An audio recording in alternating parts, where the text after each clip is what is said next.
કૃષ્ણ કનૈયા લાલ કી જય, ભાગવત ભગવાન કી જય.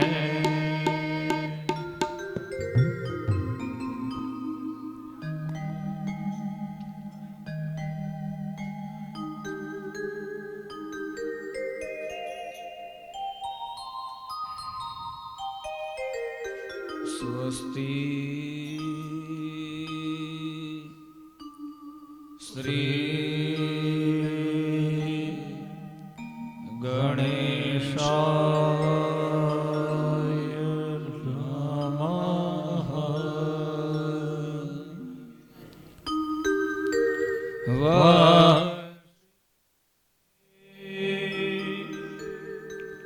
વિભૂષિત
પાત્ર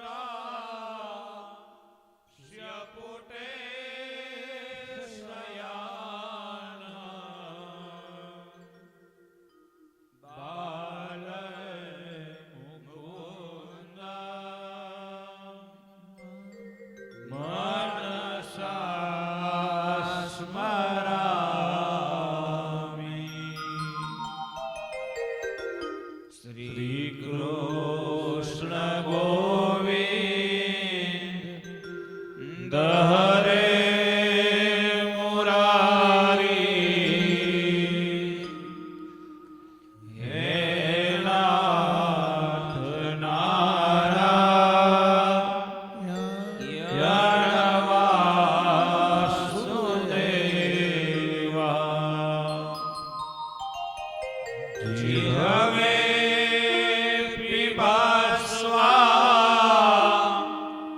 મૃત મે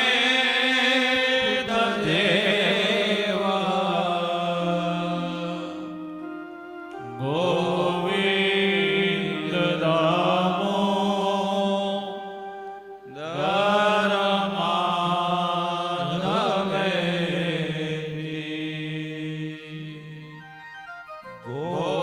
ગોવિંદ દામો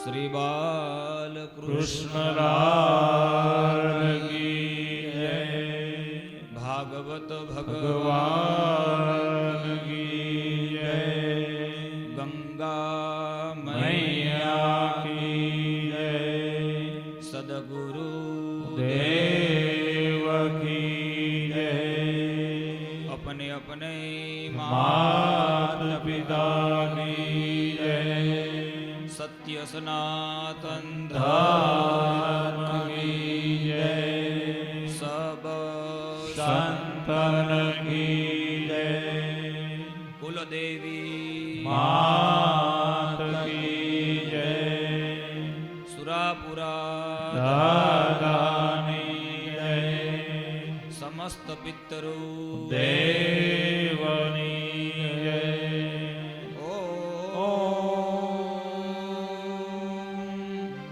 नमः पार्वती पतये हर हर महादेव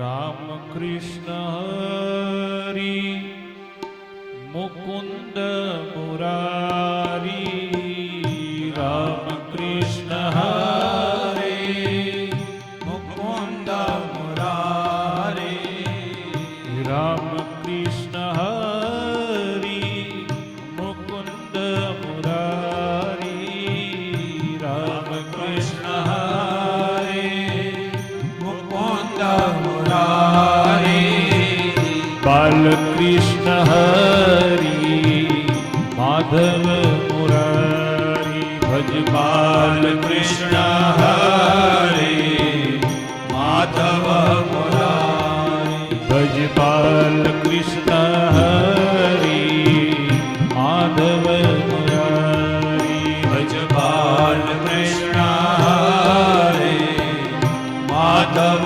मुरारी कृष्ण कृष्ण गोविंद वृंदावन विहारी कृष्ण कृष्ण गोविंद वृंदावन विहारी कृष्ण कृष्ण गोविंद वृंदावन विहारी कृष्ण कृष्ण गोविंद वृंदावन विहारी वृंदावन विहारी जय जय माधव मुरारी हे वृंदावन विहारी जय जय माधव मुरारी हे श्री नारायण हरि ओम गुरु भगवान श्री नारायण हरि ओम गुरु भगवान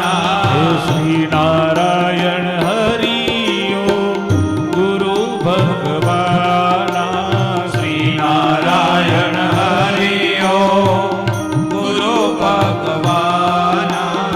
सच्चिदानंद हो शिव कल्याणा सच्चिदानंद हो शिव कल्याणा सच्चिदानंद हो शिव कल्याणा सच्चिदानंद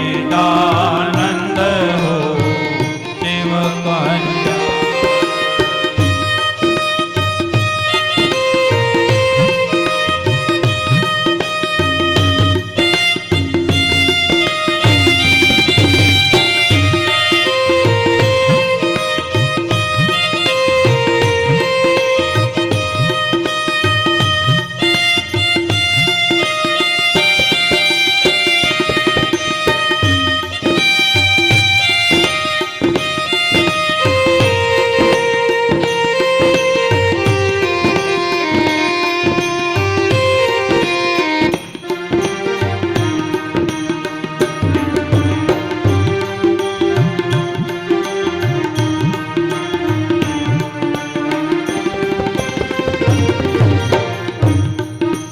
कृष्ण कृष्ण गोविंद वृंदावन बिहारी कृष्ण कृष्ण गोविंद वृंदावन बिहारी कृष्ण कृष्ण गोविंद वृंदावन बिहारी कृष्ण कृष्ण गोविंद वृंदावन बिहारी वृंदावन बिहारी जय जय माधव मुरारी बिहारी जय जय माधव मुरारी राम कृष्ण हरि मुकुंद मुरारी राम कृष्ण हरि मुकुंद मुरारी बाल कृष्ण हरि माधव मुरारी भज बाल कृष्ण हरि माधव मुरारी भज बाल कृष्ण हरि माधव मुरारी भज बाल कृष्ण हरि माधव मुरारी भज राम कृष्ण हरि मुकुंद मुरारी भज राम कृष्ण हरि मुकुंद मुरारी भज बाल कृष्ण हरि मुकुंद मुरारी भज बाल कृष्ण हरि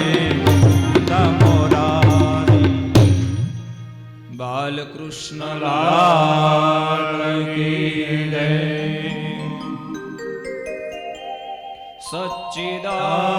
सच्चिदानंद रूपाय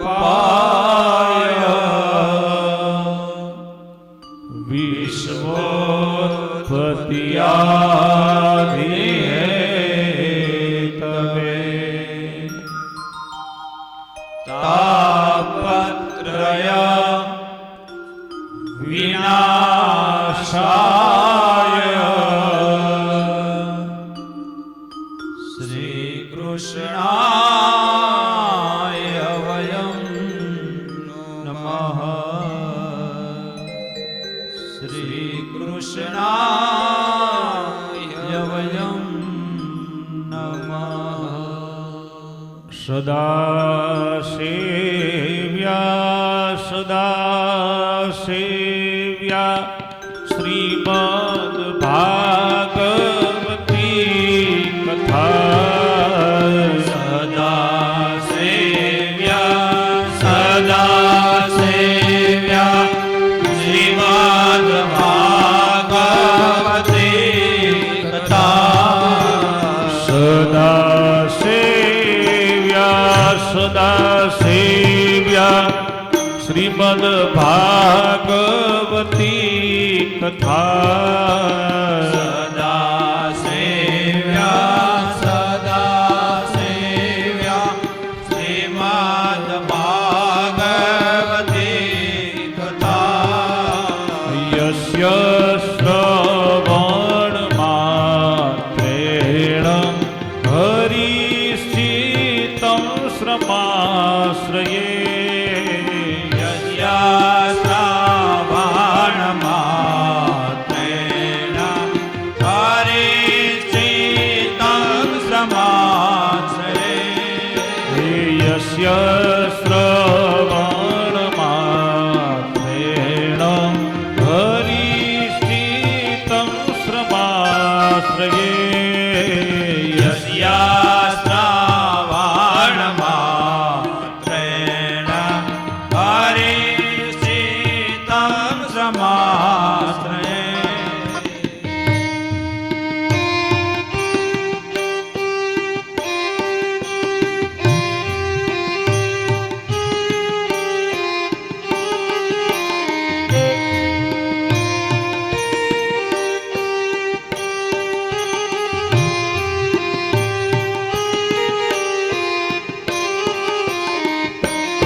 દેવં કંસચારુણમર્દનં વસુદેવસુતાં દેવા કંસચારુણમર્દના દેવકી પરમાનંદં કૃષ્ણં વંદે જગદ્ગુરુ દેવકી પરમાનંદં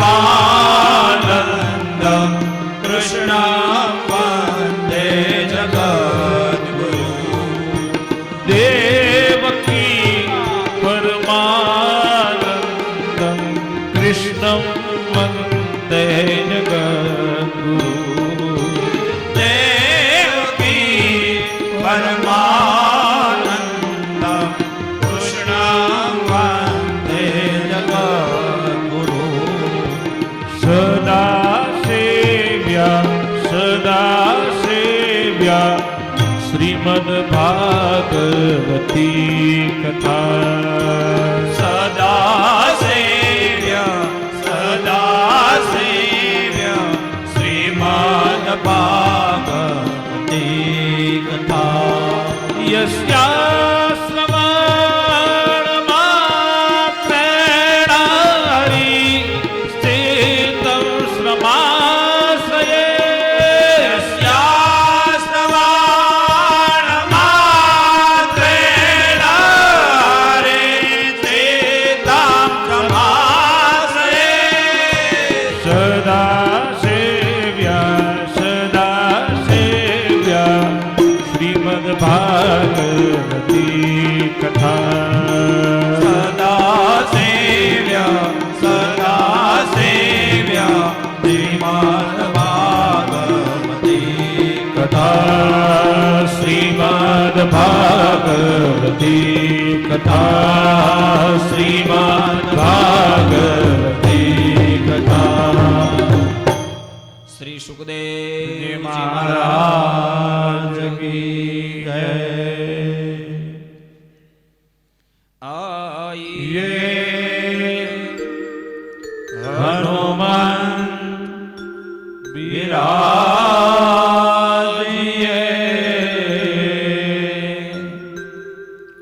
કથા કહો મતી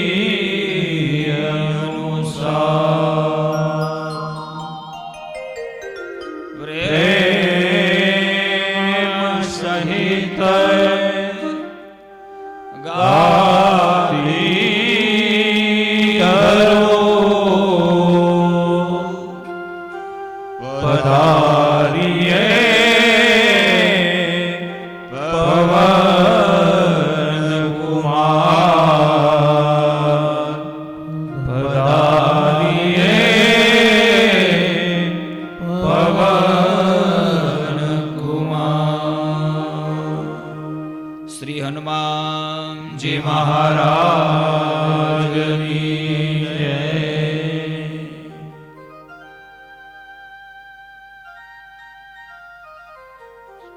પરમ કૃપાળુ પરમાત્મા ભગવાન વૃંદાવન વિહારી બાલકૃષ્ણ જેમનું વાંગમય સ્વરૂપ શ્રીમદ ભાગવતની અંદર બિરાજમાન છે એવા મહાપુરાણના ચરણોમાં કોટી કોટી વંદન. જેમના સાનિધ્યની અંદર ઉપસ્થિત થયા છીએ એમાં ગંગા પાપહારિણી, મોક્ષદાયિની, પિતૃતારિણી એવી મા ભાગીરથી ગંગા મૈયાના ચરણોમાં કોટી કોટી વંદન. ઉપસ્થિત સંત વૃંદ, વિપ્ર વૃંદ, કલાવૃંદ અને સૌ શ્રોતાજનો, દરેકના હૃદયમાં બિરાજમાન પરમ ચેતનાને વંદન કરી શ્રીમદ ભાગવત મહાપુરાણ ગઈકાલે આપણી મતિ અનુસાર, આપણા જ્ઞાન અનુસાર પરમાત્માની કૃપા જે કાંઈ આપણી ઉપર વરસી એ રીતે કથાનો પ્રારંભ થયો. ભગવાનને નજીક જવા માટેનો પ્રયાસ, ભગવાનની ઓળખાણનો પ્રયાસ, આપણા સૌનો ઉદ્ધાર, આપણા સૌનું કલ્યાણ કઈ રીતે થાય એના માટેનો પ્રયાસ એટલે શ્રીમદ ભાગવત મહાપુરાણ. અનેક રીતે આ કથા મને તમને સમજાવી જાય છે. ભગવાનની કથા શાસ્ત્રો, પુરાણો જે કાંઈ લખાયું આ સંસારમાં, જે કાંઈ ગ્રંથો લખાણા મારા ને તમારા માટે લખાયા છે. આપણું જીવન કઈ રીતે હોય, આપણે કઈ રીતે જીવવું જોઈએ, આપણા સંસ્કારો કયા છે, આપણે કોણ છીએ, આ બધી જીવન શૈલી, આપણી સંસ્કૃતિ મારા ને તમારા હૃદયમાં જાગૃત કરનાર આ બધા પ્રયાસો છે મહાપુરુષોના. કારણ જેને પ્રયાસો કર્યા છે, જેને મને ને તમને આ માર્ગ બતાવ્યો છે, એ એમને નથી બતાવ્યો, પોતે પેલા ચાલ્યા છે. મહાન વાત એ છે, મોટી વાત એ છે, આપણી જેમ, મારી અને તમારી જેમ ખાલી સલાહો નથી આપી, ખાલી સૂચનો નથી કર્યા, નથી સમજણો આપી. આપણું તો એવું છે સાહેબ, આપણે બીજાને જ સમજાવવામાં આપણું જીવન પૂરું કરી દીધું છે. જ્યારે આપણે સમજવાની વાત આવે ને ત્યારે આપણે એ તૈયાર નથી. અહીંયા તો પેલા સમજણ, પેલા જીવન અને પછી કથન, પછી પ્રવચન. એમને પ્રવચન નથી થયું. એટલે માટે તો આજે હજારો વર્ષો પછી પણ આ ગ્રંથનું સાનિધ્ય આપણે લઈએ છીએ. હજારો વર્ષો પછી પણ આ ગ્રંથમાં કંઈક સત્ય છે, આ ગ્રંથમાં સ્વયં પરમાત્મા છે. આ ગ્રંથની અંદર જેના જેના નામ સાંભળીએ છીએ આપણે, એ દરેક એ માર્ગે ચાલી ચૂક્યા છે, એનું જીવન, એનું બલિદાન કરી ચૂક્યા છે અને એનું ફળ એને પ્રાપ્ત થયું છે. એટલા માટે મહાપુરુષો જીવન જીવી ગયા, ફળને ચાખી ગયા અને પછી મને તમને આ ફળ આપ્યું છે કે હે જીવાત્માઓ, તમે આ માર્ગે ચાલો, તમને પણ આ જ ફળની પ્રાપ્તિ થશે. આ સંસારનું અલૌકિક ફળ એ માત્ર ને માત્ર પરમાત્માનું દર્શન છે. આ સંસારનું પવિત્રમાં પવિત્ર કોઈ ફળ હોય તો એ પરમાત્માના ચરણ કમળમાં આ જીવનો નિવાસ થઈ જાય. બસ આનાથી વિશેષ આ સંસારમાં કાંઈ નથી આપણા માટે. એને સમજાવવા માટે આપણા મહાપુરુષોએ પોતાનું લોહી રેડી દીધું છે આ ગ્રંથોની અંદર. ભૂલ ન કરીએ આપણે, આ ગ્રંથને સામાન્ય સમજવાની ક્યારેય ભૂલ ન કરીએ. વાંચનાર કદાચ સામાન્ય હોઈ શકે, સાંભળનાર સામાન્ય હોઈ શકે અત્યારે વર્તમાનમાં, પણ જે લખી ગયા છે એ સામાન્ય નથી.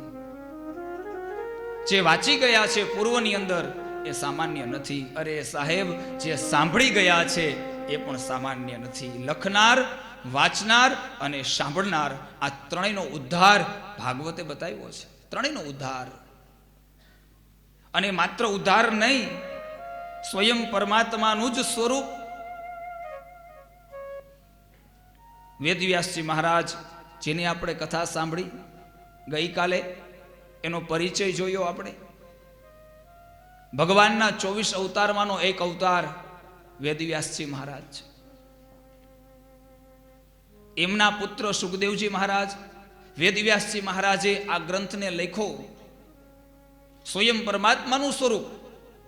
સુખદેવજી મહારાજે આ ગ્રંથને વાંચ્યો, સ્વયં પરમાત્માનું સ્વરૂપ. અને ગંગાજીના પવિત્ર કિનારા ઉપર જ્યાં આપણે બિરાજમાન થયા છીએ એ કિનારા ઉપર પરીક્ષિત મહારાજે આ ગ્રંથને શ્રવણ કરી અને પરમાત્માના પદની પ્રાપ્તિ કરી. એ પરીક્ષિત પણ પરમાત્માનો જ અંશ છે. એવી કઈ જરૂર પરીક્ષિતને પડી ગઈ કે 7 દિવસ સુધી ભાગવતમાં એમ લખ્યું કે અન્ન જળનો ત્યાગ કરી અને ગંગાજીના કિનારે આવ્યા. અને કોણ હતા પરીક્ષિત? રાજા હતા, પાંડવોના વંશ, જેની પાસે રાજ્ય હતું હસ્તિનાપુરનું. સોનાની થાળીમાં જમનાર જે રાજા, સોનાનો મુગટ ધારણ કરનાર જે રાજા, સોનાના સિંહાસન ઉપર બેસનાર જે રાજા, એક જ ક્ષણમાં સર્વસ્વનો ત્યાગ કરી, અન્ન જળનો ત્યાગ કરી અને ગંગાજીના પવિત્ર કિનારા ઉપર આવી ગયા. શા માટે? ભાગવતની દ્રષ્ટિએ જોઈએ તો ભાગવતમાં એમ લખ્યું છે કે પરીક્ષિતને શૃંગી ઋષિનો શાપ મળ્યો હતો કે 7મા દિવસે પરીક્ષિત તને તક્ષક નામનો દંશ, સર્પ દંશ મારશે અને તારું મૃત્યુ થશે. એટલા માટે પરીક્ષિત ગંગાજીના કિનારા ઉપર પ્રાયશ્ચિત કરવા માટે અને ભગવાનને પ્રાપ્ત કરવા માટે આવ્યા હતા. ભાગવત એમ કહે છે, આપણે સૌએ સાંભળ્યું પણ હોય ક્યારેક આ કથા, પરંતુ મહાપુરુષો એમ કહે છે કે પરીક્ષિત એને ગંગાજીના કિનારા ઉપર આવી અને 7 દિવસ કથા સાંભળવાની જરૂર નથી. કારણ આ એ પરીક્ષિત છે કે જ્યારે માના ઉદરમાં હતા ને ત્યારે સ્વયં ભગવાન ઠાકોરજીએ તેને દર્શન આપી દીધું છે સાહેબ. અને આ સંસારમાં કોઈ પણ જીવને એક વખત ભગવાનનું દર્શન થઈ જાય પછી પરમાત્મા ક્યારેય એને પોતાનાથી દૂર કરતો જ નથી. ભગવાનમાં, પરમાત્મામાં અને જીવાત્મામાં આ તફાવત છે. મારા અને તમારામાં અને પરમાત્મામાં આ તફાવત છે. કયો તફાવત છે? તો કે મારો અને તમારો વ્યવહાર ચાલે છે ને એ સ્વાર્થથી ચાલે છે અને પરમાત્મા સાથેનો વ્યવહાર, પરમાત્મા સાથેનો સંબંધ એ નિસ્વાર્થથી ચાલે છે. એમાં કોઈ સ્વાર્થ નથી સાહેબ, કોઈ સ્વાર્થ નહીં. આપણો સંબંધ કેવો છે? આ સંસારમાં આપણે બધા સાથે છીએ, બધા જીવો આવી જાય આપણે. કેવો સંબંધ છે આપણો? સ્વાર્થનો સંબંધ. એટલા બધા નજીક હોય આપણે, એટલા બધા ગાઢ મિત્ર હોય, સગા બે ભાઈઓ હોય, પિતા પુત્ર હોય, માતા પુત્ર હોય, બધા સંબંધો હોય. તમે જુઓ, ભાઈ બહેન હોય, કોઈ પણ સંબંધને તમે લઈ લ્યો સાહેબ, સ્વાર્થ પૂરો થઈ જાય એ સંબંધ પૂરો થઈ જાય છે. પિતા પુત્રથી દૂર થઈ જાય, ભાઈ ભાઈથી દૂર થઈ જાય, મિત્ર મિત્રથી દૂર થઈ જાય, એકદમ નજીક આવી ગયા હોય છતાં પણ શા માટે? સ્વાર્થ પૂરો થયો.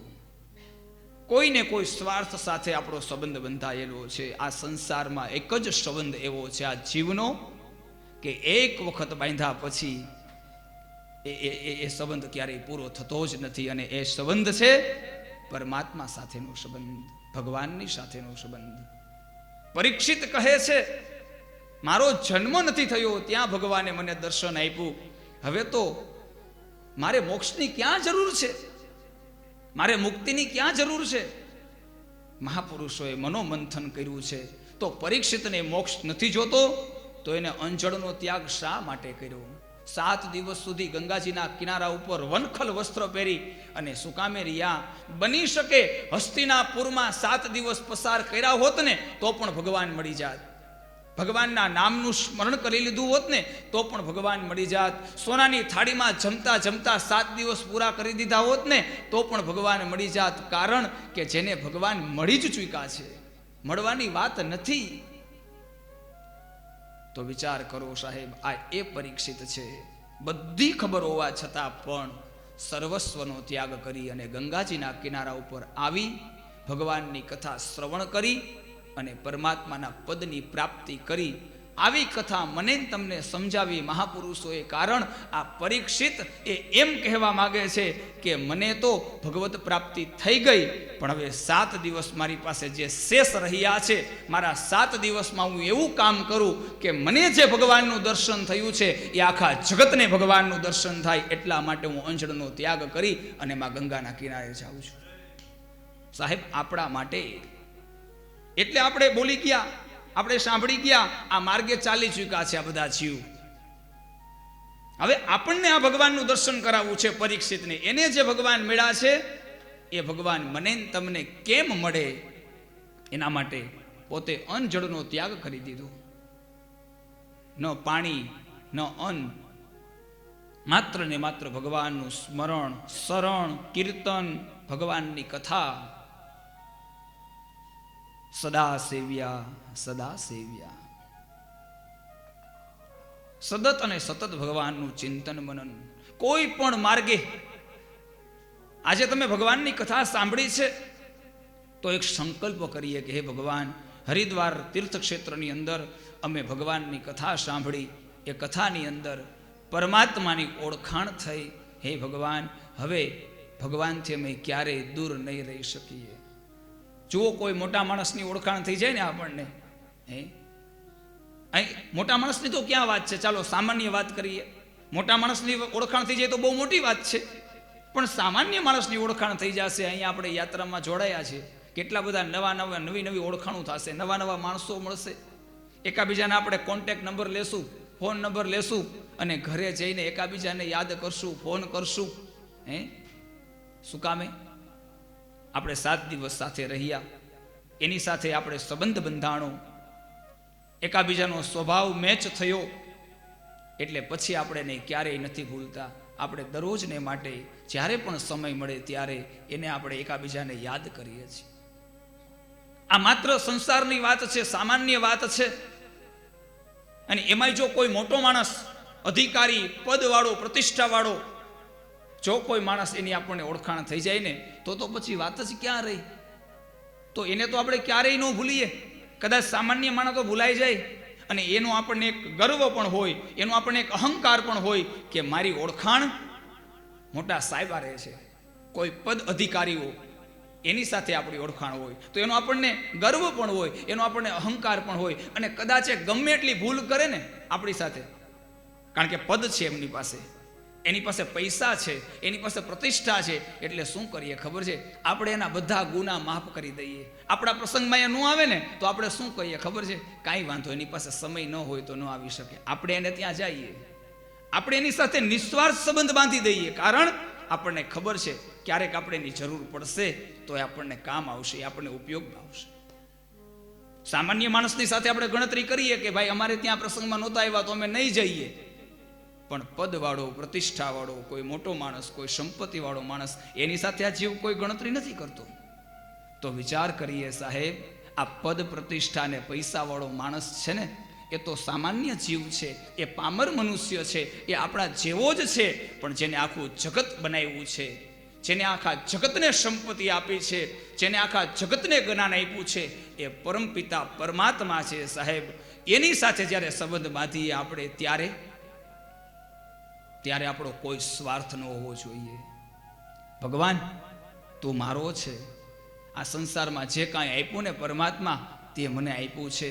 કદાચ તું મારા કોઈ અવસરમાં હાજર રહીશ, નહીં રે, કદાચ તું મારું ધ્યાન રાખીશ, નહીં રાખીશ તો પણ ચાલશે ભગવાન, પણ હું તને ક્યારેય નહીં ભૂલું, હું તને ક્યારેય નહીં ભૂલું. આ સંબંધ ભગવાનની સાથે બાંધવાનો. ભગવાન કહે, હે જીવ, તું આટલું કહી દે ને તો કદાચ મોટો માણસ તો તમને ભૂલી જશે, તમારે ત્યાં પ્રસંગમાં નહીં આવે, નિસ્વાર્થ ભાવે તમારો ઉપયોગ પણ કરશે.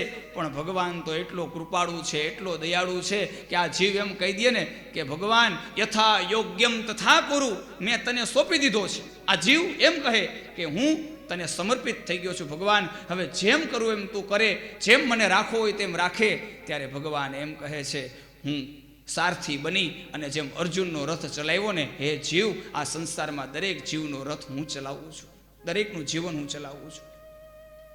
પછી એ નાનો માણસ, એ મોટો માણસ, એ ગરીબ, એ ધનવાન, એ બ્રાહ્મણ, એ ક્ષત્રિય, એ બધા છેદ ઉડી જાય છે. પછી બસ મારે શરણે આવે કોઈ પણ જીવ અને એટલું કહી દઈએ કે ભગવાન સર્વસ્વ તારું અને હું પણ તારો, આ સંસારમાં મારું કાંઈ નથી.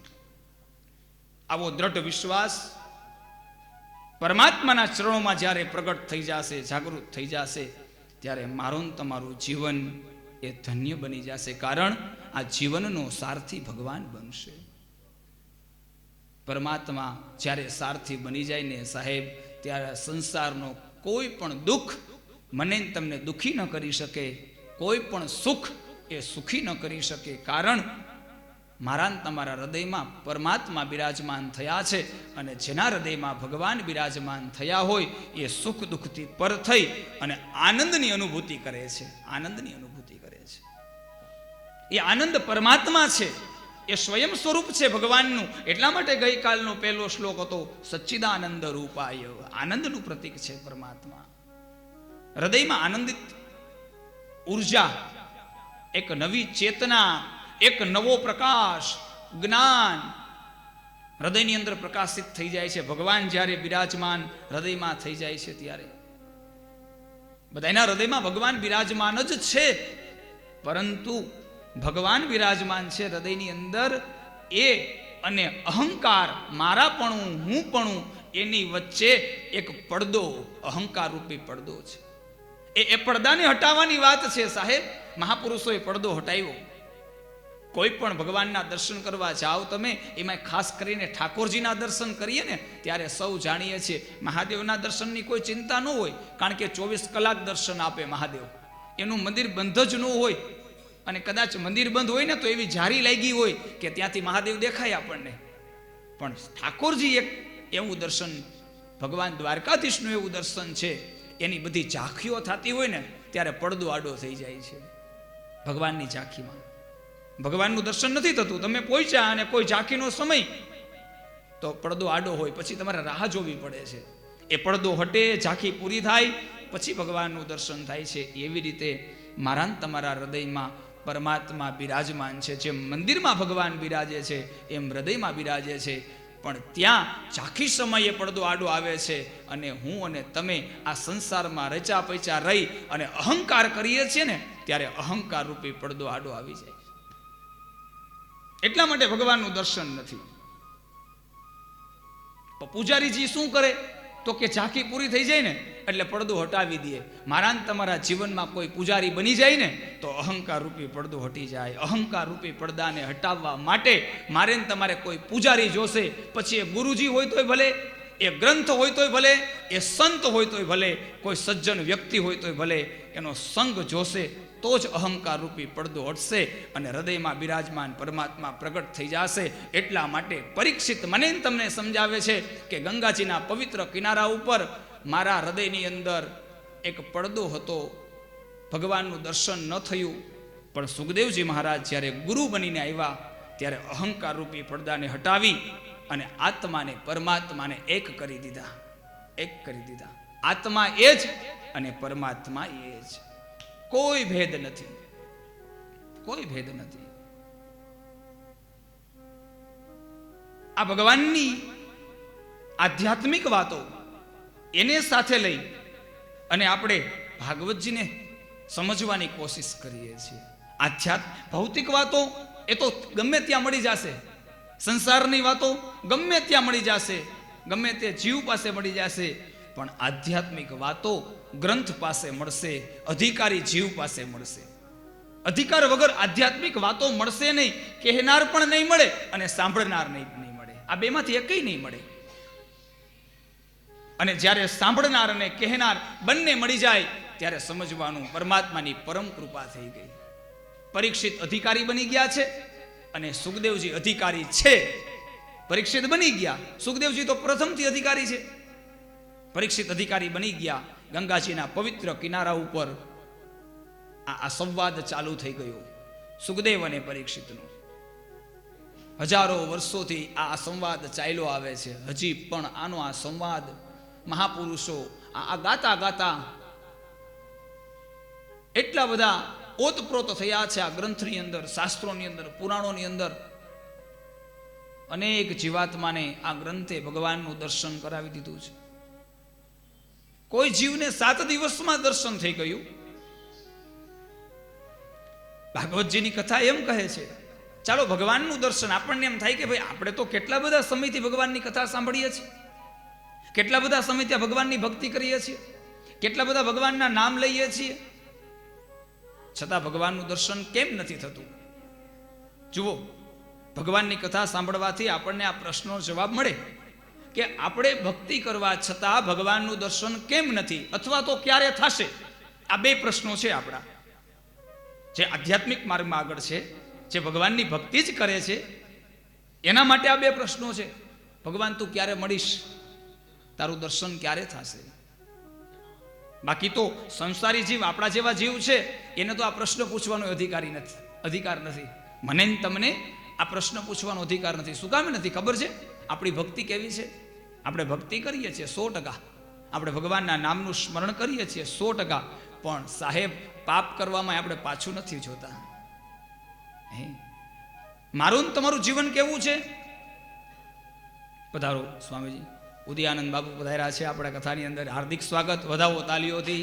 એમની કૃપા અને એના આશીર્વાદથી આજે આપણે સૌ આ આનંદ કરી રહ્યા છીએ. જુઓ, પરીક્ષિતની કથા સાંભળીને અંજળનો ત્યાગ કર્યો ને ત્યારે આપણને આ ગ્રંથ મળ્યો, પણ હરિદ્વારનું સાનિધ્ય મળ્યું હોય ને તો બાપજી નથી બેસતા એક કથાની અંદર. એનું કારણ એ છે કે આપણને જે આનંદ અપાવવો છે એના માટે એ નથી બેસી શકતા કથામાં. આપણને આનંદ અપાવવા માટે, આપણી બધી તૈયારીઓ માટે હરિબુદ્ધ લોક આશ્રમ આયોજિત હરિદ્વાર તીર્થ ક્ષેત્રની અંદર સ્વામી ઉદયાનંદજી મહારાજ ના આશીર્વાદથી પરમ સૌભાગ્ય પ્રાપ્ત થયું કે આજે આ 12મા વર્ષે આપણે સૌ આ કથાનો ઉત્સવ માણી રહ્યા છીએ, ઉજવી રહ્યા છીએ. અમારા મુખ્ય ટ્રસ્ટી પ્રકાશભાઈ ડોડિયા, રશ્મિબેન ડોડિયા, નરસિંહભાઈ, ખોડાભાઈ, જયંતિભાઈ, વનુભાઈ, કોના નામ લઈએ, આ બધાનો સહકાર, અમારી સાથે જે 12 વર્ષથી આ શ્રોતાઓ જોડાયા એનો પણ સહકાર, અને આ 12 વર્ષની યાત્રા, આમ કહેતા પણ દુઃખ થાય છે કે કદાચ આ કથા છેલ્લી હોઈ શકે. 12મું વર્ષ, એવા અવસરો આવી ગયા છે. કારણ કે પરિસ્થિતિ, બધા સમય સંજોગ, કોઈ દુઃખને કારણે નહીં, કોઈ કષ્ટને કારણે નહીં, કોઈ સ્વાર્થ નહીં, કોઈ વૈમનસ્ય નહીં, પ્રેમથી ભેગા થયા હતા બધા, અને સમયે પાછા પ્રેમથી જ જુદા પાડે છે. એટલે જુદાનો અર્થ એ છે કે એવું નથી કે કથા નહીં થાય, થશે કથા, પણ હવે ક્યારે થાય? જે દર વર્ષે ચાલુ છે એ કદાચ વિરામ લે કથા. અને કહેવાય છે ને સાહેબ કે 12 વર્ષ કથાના થઈ જાય. કોઈ પણ કર્મમાં તમે 12 વર્ષ જોડાવ, જપની અંદર, તપની અંદર, યજ્ઞની અંદર, યાત્રાની અંદર, એ 12 વર્ષ, મહાપુરુષો એમ કહે છે કે એકનું એક કામ તમે 12 વર્ષ કરો એટલે સિદ્ધ થઈ જાય. એટલે આપણે સૌ ભાગ્યશાળી છીએ કે આ 12 વર્ષની સિદ્ધિ આપણે સૌ સાથે લઈ અને આપણે આપણા ઘરે જવાના છીએ. આ વર્ષે જે જોડાણા છે આ કથાની અંદર, એ તો ડાયરેક્ટ ભાગ્યશાળી કેવા છે તો કે ફળના અધિકારી થઈ ગયા. જુઓ, ડાયરેક્ટ ફળના અધિકારી. તપ કરવા વાળાએ તપ કર્યું, સેવા કરવા વાળાએ સેવા કરી, અને આપણે સૌ ભાગ્યશાળી છીએ કે આવો અવસર આપણને પ્રાપ્ત થયો. જ્યાં નિસ્વાર્થ ભાવ છે ને ત્યાં આનંદ હોય. જુઓ, ત્યાં આનંદ છે. ગોપીઓ વૃંદાવનની અંદર જ્યારે ઠાકોરજી મળ્યા ને ત્યારે પણ આનંદ હતો. આપણે સૌ જાણીએ છીએ આ કથાને. જુઓ, જ્યાં નિસ્વાર્થ વાતો છે ને ત્યાં આ કયો આનંદ છે. જુઓ, એની વાત ભાગવતમાં છે. આપણું જે યાત્રા છે ને 12 વર્ષ ત્યાં જે ચાલી આવે છે ને એમાં આ જ વાત છે, નિસ્વાર્થતા. કોઈનો કંઈ સ્વાર્થ નથી. બસ બધા એકાબીજા એવું જ વિચારે છે કે બીજાનું કેમ સારું થાય, બીજાનું કેમ સારું થાય, બીજાને કેમ વધારે ને વધારે લાભ મળે. એકાબીજા એવો ભાવ પ્રગટ કરે છે, બીજા કેમ સુખી થાય. અને સાચો પ્રેમ ત્યારે જ પ્રગટ થાય સાહેબ. નિસ્વાર્થ ભાવના એને જ કહેવાય જ્યારે બીજા માટે સુખ માગીએ. આ જીવ, એને સાચો પ્રેમ કીધો છે. કૃષ્ણ અને ગોપીઓ, એનો પ્રેમ અમર થઈ ગયો એનું કારણ એ છે કે ગોપીઓએ એવું વિચાર્યું અમારા કૃષ્ણ એને સુખ કેમ મળે, અને કૃષ્ણએ એ વિચાર્યું અમારી ગોપીઓને સુખ કેમ મળે. એટલા માટે શું બન્યું કે જ્યારે ભગવાન કૃષ્ણ પ્રગટ થયા ને વ્રજમાં, ત્યારે આનંદ હતો. અને ભગવાન કૃષ્ણ એ જ્યારે 11 વર્ષ ને 52 દિવસ પછી એ વ્રજ છોડ્યું, 10મા સ્કંદમાં કથા આવશે, ત્યારે ગોપીઓનો વિરહ તો હતો, પણ હૃદય એની અંદર ભગવાનનો વાસ હતો કે હે ભગવાન, અમને વિરહ તો છે કે હવે તો અમને નહીં મળે, પણ એ વાતનો આનંદ પણ છે કે તે સદાને માટે અમારા હૃદયમાં નિવાસ કરી દીધો છે. બે બાજુ છે જુઓ, એક બાજુ વિરહ, એક બાજુ પ્રેમ, કારણ કે ત્યાં નિસ્વાર્થ ભાવના છે. અને જ્યાં સ્વાર્થ હોય ને સાહેબ, ત્યાં તો જુદું પડવા માટે આપણે તો જાણીએ જ છીએ. જુદા પડવાના કેવા કારણો છે બધા? યુદ્ધ છે, યુદ્ધ. યુદ્ધથી જીવ જીવાતમાં કોઈ પણ પ્રસંગ ચાલતો જ હોય, એનો વિરામ હોય ને, આપણે એમ કહીએ ને કે ભાઈ પેલું ટ્રસ્ટ બંધ થઈ ગયું. શું કામે બંધ થઈ ગયું? તો કે કંઈક ટ્રસ્ટીઓએ ગોટાળા કર્યા એટલે બંધ થઈ ગયું. કોઈ પણ કંઈક કારણોસર બંધ થઈ ગયું. વિચાર કરવો સાહેબ, આપણો આ માહોલ, આપણી આ કથા 12 વર્ષની યાત્રા, એમાં વિરહ પણ છે અને પ્રેમ પણ છે, કારણ આમાં નિસ્વાર્થ ભાવના છે. प्रेम प्रेम सब कोई कहे, प्रेम न जाने कोई, प्रेम बिना पावे नहीं, अमा जुदा रहे ना कोई, जुदा રહે ના કો. નિસ્વાર્થ પ્રેમની તાકાત એ છે કે કદાચ શરીરથી જુદા થઈ શકે જીવ, પણ મનથી ક્યારે જુદા ન થઈ શકે. અમારા સ્વામીજીના, ટ્રસ્ટીઓના, આ બધાના મન એક જ. ભલે ને કદાચ કથા થાય કે નહીં થાય, અમારા મન એક છે, કારણ કે નિસ્વાર્થ ભાવના છે, પરોપકારની ભાવના સાથે આ યાત્રા પ્રારંભ થઈ હતી અને આ યાત્રા વિરામ લેશે 12મા વર્ષે. તો એનો એક વિરહ પણ છે, દુઃખ પણ છે કે હવે નહીં થાય, આપણે કદાચ નહીં મળી શકાય, એનું દુઃખ છે. પણ સાથે પ્રેમ એ છે કે આપણે જુદા પડીએ છીએ ને, એમાં કોઈ સાંસારિક કાર્ય નથી, કોઈ બીજી કોઈ કષ્ટ તકલીફ નથી, એનો અમને આનંદ છે. સારી રીતે પ્રારંભ થયો હતો અને સારી રીતે આ વિરામ લે છે. જે ભાવથી પ્રારંભ થયો હતો એ જ ભાવથી આ વિરામ લે છે, એટલા માટે એનો આનંદ છે. ભગવત કૃપા થઈ ગઈ આપણી બધા ઉપર, માં ગંગાના આશીર્વાદ પ્રાપ્ત થયા. 12 વર્ષનો યોગ આજે સ્વામી જે સંત મેળા, ઉદયાનંદ બાપુ જેવા સંત મેળા, અને આ 12 વર્ષનો યોગ આપણને સિદ્ધિ પ્રાપ્ત કરાવી ગયો, સિદ્ધિની પ્રાપ્તિ કરાવી ગઈ. એટલા માટે આ જગતમાં જ્યારે કોઈ પણ જીવ, સંતો, મહાપુરુષો, બ્રાહ્મણો કે કોઈ સામાન્ય જીવ જ્યારે પરોપકાર કરશે ને, ત્યારે એના જીવનમાં, એના હૃદયની અંદર પ્રેમ પ્રગટ થશે અને એ નિસ્વાર્થ પ્રેમ હશે. આપણે જો સૌ પ્રેમ માગીએ છીએ, જ્યારે પ્રેમની વાત આવે ને ત્યારે આપણે બધાનો પ્રેમ જોઈએ છીએ, પણ જ્યારે આપણે પ્રેમ આપવાની વાત આવે ને ત્યારે એમાં કંઈક સ્વાર્થ હોય છે. એટલા માટે આપણને નિસ્વાર્થ પ્રેમ નથી મળતો. સાહેબ, તમે પ્રેમ આપવાનું શરૂ કરો, નિસ્વાર્થ પ્રેમ આપવાનું શરૂ કરો, તો તમને પણ આ જગત નિસ્વાર્થ પ્રેમ આપશે, નિસ્વાર્થ પ્રેમ આપશે. અને એનું જીવતો જાગતો ઉદાહરણ અમારી આ 12 વર્ષની યાત્રા છે. સાહેબ, કથાનું ખાલી આયોજન થાય ને ત્યાં માણસો તૈયાર થઈ જાય, અમારે આવવું છે. સામે નિસ્વાર્થ પ્રેમ આપ્યો અમને બધાએ. એટલે આવનારા શ્રોતાઓ, એનો પણ ધન્યવાદ, કારણ કે એ ન હોત તો આ 12 વર્ષ અમે કથા ન કરી શકત. તો ભગવાનની કૃપા, સંતોના આશીર્વાદ, માં ગંગાની કૃપા, જે કાંઈ અવસરો મળ્યા જીવનની અંદર, અને મોટામાં મોટી વાત એ રહી અમારી આ 12 વર્ષની યાત્રામાં સાહેબ, કે 12 વર્ષની યાત્રામાં નાના મોટા વિઘ્નો આવ્યા ને એને પણ પાર કરી ગયા. અમારા શ્રોતાઓ, અમારા ટ્રસ્ટીઓ, મહાત્માઓ એને પણ પાર કરી અને આ 12 વર્ષ પૂર્ણ કર્યા છે. ઘણા બધા વિઘ્નો આવ્યા છે, ઘણું બધું કષ્ટ આવ્યું છે, પણ એ બધું ભગવાને હરી લીધું. ખબર પણ ન પડવા દીધી કઈ રીતે હરી લીધું કષ્ટ. જુઓ, ભગવાન સાથે હોય, તમારો નિસ્વાર્થ ભાવ હોય અને તમે કોઈ પણ કામ કરતા હોય અને કાંઈ વિઘ્ન આવે, કષ્ટ આવે, તો એ હરી લે ભગવાન. કઈ રીતે? તો કે ગાય પોતાનો પગ મૂકે ગાય જમીન ઉપર અને એ ખાડો થઈ જાય, ગાય પોતાનો પગ જમીન ઉપર મૂકે ને ખાડો થઈ જાય, એ ગાય ત્યાંથી પસાર થઈ જાય. પછી આપણે ત્યાંથી પસાર થવું હોય અને એ ખાડો આપણને દેખાય, ગાયના પગ મૂકેલો ખાડો, તો આપણને ખાડોને ઓળંગવો હોય તો આપણને વાર લાગે? 1 સેકન્ડ થાય, કારણ કે એ ગાયના પગનો ખાડો છે, એને ઓળંગતા આપણને શું વાર લાગે? આપણે નીચે પણ ન જોવું પડે અને ઓળંગાઈ જાય. એમ જ્યારે નિસ્વાર્થ ભાવથી કોઈ પણ કાર્ય થાય ને એમાં વિઘ્ન આવે ને, તો જેમ ગાયનો ખાડો ઓળંગતા વાર નથી લાગતી, એમ એ વિઘ્નને પાર કરતા વાર લાગતી નથી. એ જ ક્ષણે આપણે પાર કરી દઈએ. આવે તો ખરા જ, પણ નિસ્વાર્થ ભાવ હોય, પરમાત્મા સાથે હોય તો. એટલા માટે ભગવત કૃપાથી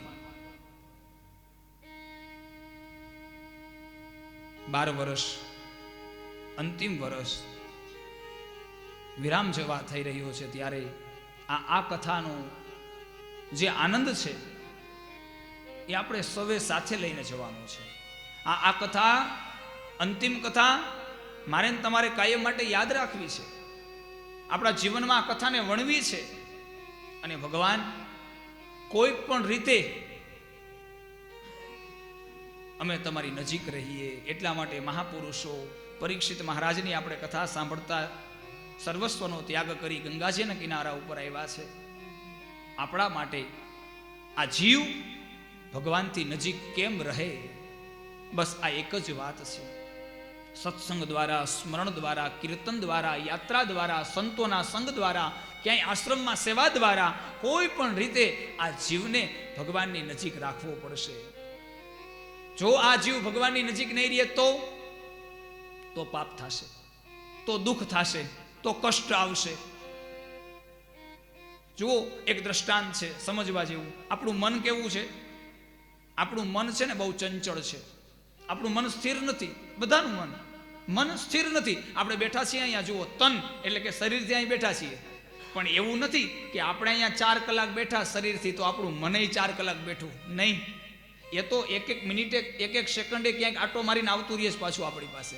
આમ બેઠા હોય, મને આવે, થોડીક વાર આવે, પાછું ક્યાંક આટો મારી આવે, રસોડામાં, ક્યારેક રસોઈ ઘરમાં, ક્યારેક યાત્રા કરવા, ક્યારેક આપણા ઘરે, પાછું આટો મારીને પાછું આપણી પાસે આવતું રહીએ. આપણું મન સ્થિર નથી. મન ચંચળ છે. એટલા માટે ભગવાન શું કહે છે, મહાપુરુષો એમ કહે છે કે આ મનને જો તમે ભગવાનમાં નહીં લગાડો ને તો આ મન એનો રસ્તો કરી લેશે ગમે ત્યાં, જ્યાં ને ત્યાં. એટલે સાવધાની રાખી અને બની શકે એટલું મનને ભગવાનમાં લગાડવાની તૈયારી રાખો, કોશિશ કરો. એટલા માટે તહેવારો, એટલા માટે ઉત્સવો, એટલા માટે આ બધા કાર્યો. સદકર્મ શું છે? આપણે કહીએ ભાઈ દર વર્ષે શું કથા સાંભળવી, દરરોજ શું કથા સાંભળવી, દરરોજ યજ્ઞ શું કરવા, દરરોજ ભગવાનની પૂજા શું કરવી, દરરોજ ભગવાનના નામ શું લેવા. સાહેબ, એ દરરોજ નહીં કરો ને તો તમારું મન પાપ કરાવશે, કાં પુણ્ય કરાવશે મનને, કાં પાપ કરાવશે. આ મનનો સ્વભાવ છે, મન ક્યારેય સ્થિર નહીં રહે. એટલા માટે મનને સારા કામમાં જોડી રાખો. જો મન સારા કામમાં નહીં જોડાય તો નબળું કામ તો એને ખબર જ છે શું છે, એને જોડવું નહીં પડે, એને જોડવું નહીં પડે. જુઓ, મનનું કેવું છે પરિસ્થિતિ? પાણી જેવી પરિસ્થિતિ છે. તમે કદાચ ગમે એટલા માળની બિલ્ડિંગ હોય, ગમે એટલા માળની ઊંચી બિલ્ડિંગ હોય, ત્યાંથી પાણીને પધરાવો ને તો એ પાણી નીચે જ આવે, કોઈ દિવસ પાણી ઉપર જાય નહીં. જો પાણીને ઉપર લઈ જવું હોય તો એના માટે યંત્ર જોઈએ, યંત્ર વગર પાણી ઉપર જાય નહીં. એમ મારા તમારા મનને સારા કામમાં વાળવું હશે ને તો મંત્ર જોશે, તો કંઈક નામ જપ જોશે, તો કંઈક દર્શન જોશે, તો મારું તમારું મન સારા કામમાં વળશે. નહીતર પાણીને છોડવામાં આવે ને તો એ નીચે તો આપોઆપ પડી જાય છે. એમાં કોઈ યંત્રની જરૂર નથી, એમાં કોઈ મહેનત નથી. એમ મારા તમારા મનને સારા માર્ગે વાળવા માટે મહેનત છે. સાહેબ, નબળો માર્ગ તો મનને ખબર જ છે, એનો સ્વભાવ જ છે મનનો કે એ નબળો માર્ગ પકડી જ લે છે. મન મરે માયા મરે અને મર જાય શરીર. આશા તૃષ્ણા ના મરે એમ કહે ગયા દાસ કબીર. આશા તૃષ્ણા ના મરે ગયા દાસ કબીર. એટલા માટે મારે ને તમારે મન પરમાત્માને અર્પણ કરવું. એટલા માટે આ મહાપુરુષો એવું નક્કી કર્યું છે. આ પોતે સંન્યાસ લઈ લીધો. જુઓ, સંસાર એને એક બાજુ છોડી દીધો. આ સમાજ માટે, આ સમાજનું મન ભગવાનમાં કેમ લાગે, એના માટે આ બધી મહેનત. એના માટેનું એક દ્રષ્ટાંત છે. જુઓ, એ એક શિષ્ય હતા, એમના ગુરુજીની પાસે ગયા કે હે ગુરુદેવ, મને કંઈક એવું આપો કે મારું બધું મનોકામના પૂર્ણ થઈ જાય. અત્યારે તો આ જ સ્થિતિ છે ને ગુરુ ને શિષ્યની. દરેક ગુરુ દરેક શિષ્યની આ પરિસ્થિતિ છે. મનોકામના પૂર્ણ થઈ જાય, બસ બધું સુખ મળી જાય આ જગતનું. એટલે એ ગુરુજીએ કીધું કે તારી કઈ મનોકામના? તો કે મારા ઘણા બધા કામ છે, અટકીને પડ્યા છે, એ બધા કામ પૂરા થઈ જાય ક્ષણ માત્રમાં, એવી કંઈક કૃપા કરો. એટલે ગુરુદેવ અધિકારી હતા, તપસ્વી હતા. આ સમજવા માટેનું દ્રષ્ટાંત છે, એનો સાર સમજી લેવાનો છે. ખાલી દ્રષ્ટાંત યાદ રહે કે ના રહે, એનો સાર સમજી લેવાનો છે. મન માટેનું દ્રષ્ટાંત છે. મનને કેમ સ્થિર કરવું એના માટેનું દ્રષ્ટાંત છે. દ્રષ્ટાંત આપીને વાત સમજાય એટલા માટે દ્રષ્ટાંત હોય છે. વાતને સમજવા માટે દ્રષ્ટાંત હોય છે. તો ગુરુજીને કહે કે મારે બધા કામ અટકા છે, બધા પૂરા થઈ જાય એક ક્ષણમાં, એવી કંઈક કૃપા કરી દો ને. તો ગુરુદેવ અધિકારી હતા એટલે તરત જ પોતાના તપથી, યોગ બળથી એક ભૂતને પ્રગટ કર્યું. એક ભૂત આપ્યું શિષ્યને કે જા, તારે જેટલા કામ હશે ને એટલા એક ક્ષણમાં પૂરા કરી દેશે. પણ જો જેવો આ ભૂતને નવરું ન રહેવા દેતો, નહીતર તને મારી નાખશે. આ ભૂતનો નિયમ છે. બધા તારા કામ પૂરા કરી દેશે, પણ જો નવરું રાખ્યું તો તને મારી નાખશે. એટલે આ માણસને એમ હતું કે મારી પાસે કેટલા કામ છે, આ ભૂતને હું થોડો નવરો રહેવા દઉં. પણ એને ખબર નહોતી આ ભૂતની તાકાત. એ લઈ ગયો સાથે અને એક પછી એક કામ કેવા લાગ્યો. ભૂત તો યોગ માયા, યોગ શક્તિ દ્વારા કામ કરે ભાઈ. એને શું વાર લાગે? આખી જિંદગીનું કામ હતું ને એ ખાલી એક દિવસમાં પૂરું કરી દીધું. આટલી સ્પીડથી કામ પૂરા કર્યા હો. જે કામ ચીંધે એક ક્ષણમાં પૂરું. એમ કહે કે મારે સ્વર્ગમાં જવું છે તો એક સેકન્ડમાં સ્વર્ગ, એક સેકન્ડમાં નર્ક. જે કાંઈ 14 બ્રહ્માંડની યાત્રા કરાવી દીધી, બધું સુખ આપી દીધું, એક દિવસમાં બધા કામ પૂરા. રાત પડી અને ભૂતે એમ કીધું કે હવે કામ, બોલો માણસ કે કામ તો બધા પૂરા થઈ ગયા, તો કે હવે હું તને મારું. ગુરુજીએ કીધું તું કામ આપ અને હું તને મારું. એ દોડતો દોડતો પાછો ગુરુજી પાસે આવ્યો. ગુરુજી, તમે જેમ કીધું હતું એમ જ થયું, બધા કામ પૂરા થઈ ગયા, હવે મારી પાસે કોઈ કામ ચીંધવાનું બાકી નથી. આ સંસારના બધા કામ મેં કરાવી લીધા ભૂત પાસે, હવે આ ભૂત મને મારવા દોડ્યું છે. ત્યારે ગુરુજીએ કીધું એક કામ કર, એક થાંભલો ખોડી દે, એક સ્તંભ એ ખોડી દે. પછી તો કે એ ભૂતને કે ઉપર ચડે નીચે ઉતરે, ઉપર ચડે નીચે ઉતરે. જ્યારે કામ હોય ત્યારે બોલાવજે, કામ પૂરું થાય ત્યારે પાછું એ કામ ચીંધી દેજે, નકર તને મારશે. સાહેબ, આ દ્રષ્ટાંત મને તમને સમજાવે છે. આ ભૂત એ બીજું કોઈ નહીં, મારું તમારું મન એ ભૂત છે. જો તમે સારા કામે નહીં લગાડો ને તો તમને મારવા માટે તૈયાર થઈ જશે, તમારો વિનાશ તરફ તમને આ મન લઈ જશે. એટલા માટે એક ગુરુએ આપેલો મંત્ર સતત અને સતત રામ કૃષ્ણ હરિ, એને આ મનને લગાડો. મન લાગશે નહીં, ભાગશે. તમે આમ શરૂઆત કરજો 5 મિનિટ ભગવાનનું નામ લેવા માટે, મન ભાગશે, પણ પકડીને પાછું લાવો અને ગમે તેમ કરી અને ભગવાન માટે લગાડો. મનને સત્સંગમાં લગાડો, કીર્તનમાં લગાડો. મનને જાવું છે માયા તરફ અને વાળવું છે ભક્તિ તરફ, બહુ અઘરું છે. એટલા માટે એ અઘરું જે છે એને સરળ બનાવવા માટે આ કથાઓ છે. સરળ બનાવવા તમે જોજો, સત્સંગ છે ને સતત તમે સાંભળજો. આ 7 દિવસ પૂરા થઈ જાય એમ નહીં, સતત તમે સત્સંગ સાંભળજો. પછી તમને એવું લાગશે કે મારું મન પહેલા તો સ્થિર હતું જ નહીં, હવે 2-5 મિનિટ સ્થિર થવા લાગ્યું, શરૂઆત થઈ જશે. પહેલા મન લાગતું જ નહોતું. સારા કામની અંદર, ભગવાનના નામની અંદર થોડુંક લાગવા માંડ્યું. એ થોડુંક લાગે ને એ ક્યારેક સંપૂર્ણ લાગી જશે. પણ હારવાનું નથી, પરાસ્ત નથી થવાનું. આપણે મનને હરાવવાનું છે. પણ આપણે શું કરી બેઠા છીએ? મારું મન. આપણે કહીએ છીએ મારું મન, પણ આપણે મનનું જ માનીએ છીએ. મન છે મારું, પણ તો આપણું મન હોય તો આપણે કહીએ મનને કરવું જોઈએ ને. તકલીફ ત્યાં છે, કહી દીધું આપણે મારું મન, પણ મન કેમ આપણે કરીએ છીએ? આપણે મનના ગુલામ છીએ. હકીકત એવું નથી. આધ્યાત્મિક માર્ગમાં સંતો એમ કહે મન એ આપણું ગુલામ છે. આપણે કહીએ મન કરે, અને જે મનને જીતી લે છે એનું નામ મહાપુરુષ, એનું નામ સંત. એ પરમાત્માને પામી જાય છે સાહેબ, ભગવાનને પામી જાય છે. એટલા માટે આ બધી કથાઓ તન એટલે કે શરીરની નથી, આ બધી કથાઓ મનની છે. આધ્યાત્મિક માર્ગમાં મનને જીતવાની વાત છે.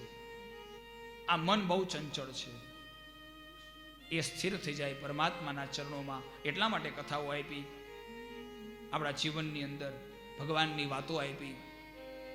પણ આ આધ્યાત્મિક કથાઓનું સ્તર કેવું છે જુઓ. આ કોના જેવું થાય ખબર છે? આપણે નિશાળમાં જઈએ, સ્કૂલમાં ભણતા હોય આપણે, હવે 1 થી 8 ધોરણ હોય, અત્યારના 1 થી 8 ધોરણ, એને પ્રાથમિક શિક્ષણ કહીએ આપણે. પછી 9 થી હાઈસ્કૂલ ચાલુ થાય, અને પછી 12 પછી કોલેજ. આ અત્યારનો ક્રમ. હવે તકલીફ ક્યાં થાય? તો કે 1 થી 8 ધોરણના વિદ્યાર્થીઓ હોય, એને કોલેજનું જ્યારે શિક્ષણ આપવામાં આવે ત્યારે વિદ્યાર્થીને કષ્ટ પડે અને શિક્ષકોને કષ્ટ પડે. કારણ કે શિક્ષકો ગમે તેટલું સમજાવે, વિદ્યાર્થીઓ સમજે, કારણ કે એનું માઇન્ડ હજી તો પ્રાથમિક માઇન્ડ છે. અને હાઈસ્કૂલનું શિક્ષણ આપી દીધું સરકારે કે ભાઈ તમે આ ભણાવો. આ પોઝિશન છે અત્યારના સમયમાં. કેવી પોઝિશન છે? તો કે આપણે બધા હજી પ્રાથમિક વિદ્યાર્થીઓ છીએ, 1 થી 8 ધોરણના વિદ્યાર્થી. આધ્યાત્મિક માર્ગની વાત છે. આધ્યાત્મિક માર્ગમાં આપણું સ્તર કયું છે? તો કે 1 થી 8 ધોરણ. એનું જો જ્ઞાન આપણને કોઈ આપે તો આપણે તરત જ સમજાઈ જાય, પણ કોલેજનું જ્ઞાન કોઈ આપે તો સમજાય નહીં. શ્રીમદ ભાગવત પરમહંસોની સંહિતા છે. પરમહંસોની સંહિતા છે. કોલેજ કરતા પણ અઘરું જ્ઞાન આ ભાગવતમાં છુપાયેલું છે. જો તમે મૂળ ભાગવતની વાત કરો અથવા તો મૂળ ગીતાજીની વાત કરો તો આપણને કોઈને કાંઈ સમજાય તેમ નથી. એટલા માટે મહાપુરુષોએ શું કર્યું? આમાંથી સાર લીધો. અત્યારે જે આપણે કથા સાંભળીએ છીએ ને, એ માત્ર સાર છે, માત્ર સાર. એટલે આપણને આ કથા ગમે છે. આધ્યાત્મિક વાતો, પરમાત્માના પદના પ્રાપ્તિની વાતો, આત્માની વાતો, જ્ઞાનની વાતો, પરમહંસોની સંહિતા. સુખદેવજી મહારાજ જેવા પરમહંસ, પરીક્ષિત જેવા શ્રોતાઓ, ત્યારે આ ભાગવત સમજાય. અને એ જ્યારે અધિકાર મળે એટલે તો પરિસ્થિતિ થાય છે ને. હમણાં જો આપણે પ્રશ્ન પૂછો ને કે ભગવાન ક્યારે મળે, આ એનો જવાબ છે. જુઓ તમે, આ જવાબ એનો છે. પરીક્ષિતને ભગવાન મળી ગયા આ જ કથા દ્વારા. સમજો તમે, આ જ કથા, આ જ ગંગાજીનો કિનારો, આ જ 18,000 શ્લોક, આમાં કોઈ નવીનતા નથી. આનો આ જ ગ્રંથ છે. એમાંય પેલો શ્લોક એ જ હતો, સચ્ચિદાનંદ રૂપાય, અને આમાં એ જ છે. ગ્રંથ આનો આ જ છે, કિનારો એનો એ છે, ગંગાજીનો. પણ હું અને તમે અધિકારી નથી બન્યા. મેં કીધું ને કે પુણ્ય તો કર્યા આપણે, ભક્તિ તો કરી, પણ પાછું પાપ પણ કર્યું. સાહેબ, પરીક્ષિતે એના જીવનમાં વાલ્મીકી ઋષિને આપણે સાંભળી ગયા, વાલિયા લૂંટારાને સાંભળી ગયા, અનેક જેને જેને ભગવાન મળી ગયા એનું જીવન જોઈ લ્યો. એને પાપ ભલે કર્યા એના જીવનમાં, પણ ભગવાન મળ્યા પછી એને પાપ છોડી દીધું છે. હું અને તમે તૈયાર છીએ? ભગવાન એમ કહે છે કે હું પણ તને પરીક્ષિત જેવી ગતિ એક જ કથામાં આપું. એવી તૈયારી છે આપણી કે હે ભગવાન, 7 દિવસ મેં હરિદ્વાર ક્ષેત્રની અંદર કથા સાંભળી છે, હવે હું ક્યારેય પાપ નહીં કરું, ક્યારેય ઈર્ષા નહીં કરું, ક્યારેય દ્વેષ નહીં કરું. અરે સાહેબ, હમણાં એક જ ક્ષણમાં અહીંથી ઇન્ટ્રોલ પડે ને ત્યાં દ્વેષ ચાલુ થઈ જાય, ત્યાં ઈર્ષા ચાલુ થાય. એટલા માટે ભગવાનનું દર્શન આપણને ન થાય, એટલા માટે ન થાય. હે, આ તો સ્વાભાવિક છે ને. તો આપણે દોષ કોણ આપીએ છીએ? ભગવાનનો આપીએ છીએ. ભગવાન અમને મળતા નથી, ભગવાન અમને દેખાતા નથી, ભગવાન અમને પ્રાપ્ત થતા નથી, અમે આટલું કરીએ છીએ, આટલું કરીએ છીએ. ભગવાન એમ કહે, એક જ ક્ષણમાં હું મળું. મારો મળવાનો કોઈ અભ્યાસ નથી, મારા મળવાનો કોઈ સમય નથી, મારા મળવાના કોઈ અનુષ્ઠાનો નથી. એવું ક્યાંય નથી લખ્યું કે આટલું અનુષ્ઠાન કરો તો જ ભગવાન મળે, આટલું કરો તો જ ભગવાન મળે. મહાપુરુષો જ્યારે સત્સંગ કરે છે ને ત્યારે એમ કહે છે કે ભગવાન તો એક ક્ષણમાં મળ્યા છે. ભાગવતમાં જુઓ તમે, પરીક્ષિત રાજાને 7 દિવસમાં ભગવાન મળ્યા. એ જ પરીક્ષિત જ્યારે કથા સાંભળવા માટે બેઠા ત્યારે સુખદેવજી મહારાજે કીધું કે હે પરીક્ષિત, ચિંતા ન કરતો, તારી પાસે તો 7 દિવસ છે. સૂર્યવંશના રાજા થઈ ગયા, ખટવાંગ નામના રાજા, જેને 2 ઘડીમાં પરમાત્માની પ્રાપ્તિ થઈ ગઈ. 2 ઘડી 48 મિનિટ, 48 મિનિટમાં પરમાત્માની પ્રાપ્તિ થઈ. તૈયારી આપણી. એક જ ક્ષણે ભગવાન આવી જવાના છે, એક જ ક્ષણે. પણ એ જે ક્ષણે ભગવાન આવવાના છે એ ક્ષણ માટે મારે તમારે બહુ મહેનત કરવી, પુરુષાર્થ કરવો પડે છે. જેટલું બને એટલું ભગવાનમય રહેવું છે. કારણ કે જો ભગવાનમય નહીં રહીએ તો આપણને કાંઈ ન આવડે ને, કાંઈ સમજાય નહીં ને તો કાંઈ નહીં, ભગવાન પાસે બેઠા રહીએ. આપણે એમ કહીએ કે ભાઈ ભગવાન પાસે તો કે કંટાળો આવે, ભલે કંટાળો આવે, ભગવાન પાસે બેસો. શું કામે? ભગવાન પાસે બેસવું ને તો એક ફાયદો એ થશે કે સંસારની જે વાતો છે ને એટલી ઓછી થશે. ભલે મનના વિચારો ભાગશે, આપણને શાંતિ નહીં હોય, ભગવાન પાસે બેઠા હશું તો. કળિયુગમાં એક બહુ મોટો ફાયદો છે. કળિયુગમાં એક મોટામાં મોટો ફાયદો છે. જુઓ, ભગવાનને ખબર હતી હો કે કળિયુગનો માણસ છે ને ભગવાનને પ્રાપ્ત નહીં કરી શકે, કારણ કે ભગવાનની પાસે નહીં બેસી શકે. એટલે કેવો ફાયદો કરાવી દીધો ભગવાન આપણને. કળિયુગની અંદર એવું એક નિયમ બનાવ્યો ભગવાને કે અહીંયા આપણે સૌ મનથી વિચાર કરીએ. કોઈ પાપનો વિચાર કરે, ભગવાન પાસે બેઠા ને કોઈના વિચાર આવે પાપના, તો એ પાપ લાગતું નથી. એટલે ચિંતાનો કોઈ વિષય નથી. ભલે પાપ ગમે એટલું મન ગમે ત્યાં દોડે, આપણે બેઠા છીએ ભગવાન પાસે. આપણને પાપના વિચારથી પાપ નહીં લાગે, પરંતુ આ જીવ ક્યારેક પુણ્યનો વિચાર કરશે ને, પુણ્ય કરશે નહીં, મારે તીર્થયાત્રા કરવા જવું છે, આટલો વિચાર કરશે ને, તો ભગવાન એમ કીધું કે કળિયુગના મનુષ્યને એનું પુણ્ય પ્રાપ્ત થઈ જશે. આટલો દયાળુ છે કળિયુગમાં ભગવાન. સંતોએ કીધું, મહાપુરુષોએ કીધું. એટલા માટે મારે ને તમારે નબળા વિચારોથી ડરવાનું નથી, પરંતુ નબળું બોલવાથી ડરવાનું છે. જો એ મન, એ વિચાર, એ વાણીમાં આવી ગયો તો પાપ છે, એ વર્તનમાં આવી ગયો તો પાપ છે. કળિયુગમાં મહાપુરુષો સમજાવે છે મને તમને. એટલા માટે સતત ભગવાન પાસે રહ્યો, સેવામાં રહ્યો, સારા કામમાં રહ્યો, જેથી કરી અને આપણે કોઈની ઈર્ષા, આપણો કોઈનો દ્વેષ, કોઈનો રાગ આપણા જીવનમાં ન આવે, આપણા વાણીમાં ન આવે, આપણા આચરણમાં ન આવે. પણ વિચારમાં ભલે ને હોય, કારણ કે આપણે બધા મનુષ્ય છીએ. એક સમય એવો આવશે કે વિચારો પણ શુદ્ધ થઈ જશે, પવિત્ર થઈ જશે, મન પણ પવિત્ર થઈ જશે. નિર્મલ મન જન મોહે પાવા. ભગવાને શું કહી દીધું? ભગવાન કહે મને કોણ ગમે? જો આપણને બધા ભગવાન ગમે છે, બધાને ભગવાન ગમે છે, જેને ભગવાન ગમતા હોય ને એ જ આવા સદકાર્ય કરતા હોય. બધાને ભગવાન ગમે છે, પણ આપણે ભગવાનને ગમીએ છીએ કે નહીં, એનું સર્ટિફિકેટ ભગવાન જ આપી શકે. તો ભગવાને કીધું મને કોણ ગમે? તુલસીદાસજી મહારાજે કીધું રામાયણની અંદર, મને કોણ ગમે? તો કે નિર્મલ મન જન મોહે પાવા. આ સંસારની અંદર જે માણસ એનું મન નિર્મલ છે એવા જીવ મને ગમે છે. મને કોણ નથી ગમતું? તો કે મોહી, કપટ, છલ, છિદ્ર ન ભાવા. મને નથી ગમતા એવા જીવ કે જે કપટ કરે છે, જેમાં છળ છે, જેમાં છિદ્રો છે, જેમાં અવગુણો છે. આવા જીવ મને નથી ગમતા. મને તો નિર્મલ મન ગમે છે. અને એટલા માટે ગુણ ગાવત પુલક શરીરા. ગુણ ગાવત પુલક શરીરા. ગુણ ગાવત પુલક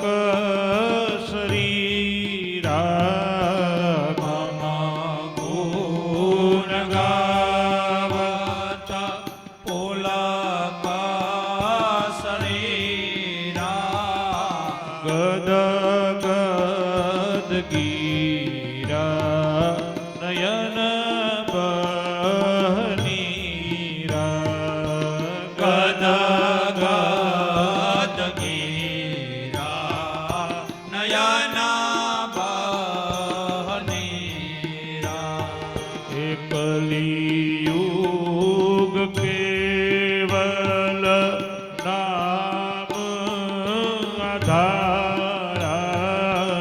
કલિયુગ કેવલ નામ આધારા. સુમેરી સુમેરી નર ઉતરે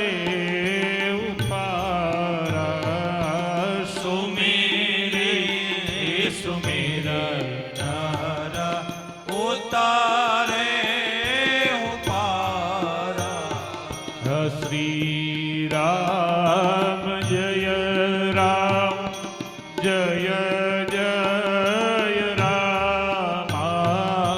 શ્રી રામ જય રામ જય જય રામ. શ્રી રામ જય જય રામ શ્રી રામ જય રામ જય જય રામ. પરમાત્મા કહે છે આ સંસારની અંદર એવા જીવ જેનું મન નિર્મલ છે.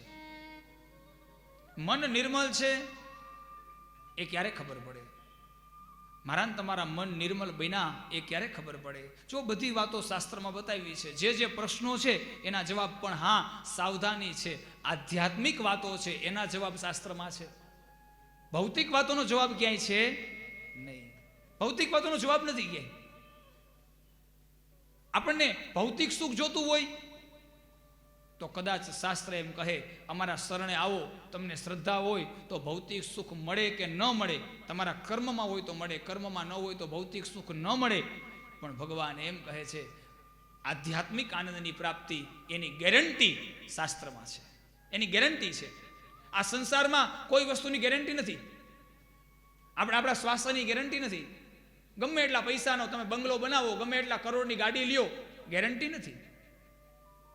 પરંતુ ભગવાન એક જ જગ્યાએ બંધાણો છે, યોગક્ષેમમ વહામ્યહમ. ગીતાજીની અંદર ગેરંટી લીધી હો, હે અર્જુન આ સંસારમાં જે જીવ મારો થશે ને એના યોગ, એના ક્ષેમ, એની બધી જવાબદારી મારી. આ મારી ગેરંટી છે હો. ભગવાન એમ કે મારી ગેરંટી છે. અને ભગવાન જ્યારે ગેરંટી આપે ને સાહેબ, વચન આપે ને, ગેરંટી એટલે વચન, એ વચનમાં ભગવાન ક્યારેય પાછા નથી પડતા. એના માટે ભગવાનને દાસ બનવું પડે, ભગવાનને ભક્ત બનવું પડે, ભગવાન સ્વામી હોવા છતાંય સેવક બનવું પડે, ભગવાન આ જગત પિતા હોવા છતાંય સારથી બનવું પડે ને તો ભગવાન બનવા માટે તૈયાર. પણ એના વચનથી પાછા નથી હટતા. ભગવાન વચન આપ્યા પછી પાછા નથી હટતા. પણ તકલીફ ક્યાં પડી? આપણને વચન ઉપર વિશ્વાસ નથી. યોગક્ષેમમ વહામ્યહમ, અને કેવી વાત કરી દીધી, વહામ્યહમ. આ શબ્દ બહુ સમજવા જેવો ગીતાજીનો. કરવામ્યહમ નહીં. જો અહીંયા કરવામ્યહમ હોત ને તો એનો અર્થ એ થાત કે ભાઈ હું જય વિજયને મોકલી દઈશ. કષ્ટ આવશે તારી ઉપર હે જીવ ત્યારે હું જય વિજયને મોકલીશ. મારા પાર્ષદો છે, મારા નોકર છે, મારા દ્વારપાલ છે. અને બને ને એવું મોટો માણસ હોય, હમણાં જ આપણે વાત થઈ, આપણે સંબંધ હોય, આપણે કંઈક એનું કામ પડે એટલે શું કે ચિંતા ન કરતો, મારે ટાઈમ નથી, મારા માણસો આવીને તારું કામ કરી જશે. અને આપણને સંતોષ થઈ જાય, કારણ કે આપણે તો કામથી મતલબ છે. એ માણસ કરે કે એના માણસો કરે, કોઈ પણ કરે, આપણે તો કામથી મતલબ છે. પણ ભગવાન કહે એમ નહીં, અહીંયા તો હું પોતે જ દોડું છું, જય વિજય નહીં. મને જે બોલાવે એના માટે હું પોતે દોડું છું. એની પાસે તો કેટલાય માણસો છે, પણ ભગવાન રાહ જોઈને બેઠો છે. એક વખત મને સાચા હૃદયથી કોઈ પોકારે, એક વખત. એટલા માટે નિર્મલ મન એ ક્યારે થાય? એ નિર્મલ મન આ સંસારમાં એમ કહેવાય છે કે જ્યારે મારા તમારા હૃદયની અંદર પ્રેમ પ્રગટ થાય, ભગવાનને ભજતા ભજતા રૂવાડા ઊભા થાય, ભગવાનની કથા સાંભળતા સાંભળતા આંખમાંથી અશ્રુની ધાર થાય, ભગવાન પાસે બેઠતા, ભગવાનનું કામ કરતા સમયનું ભાન ન રહે.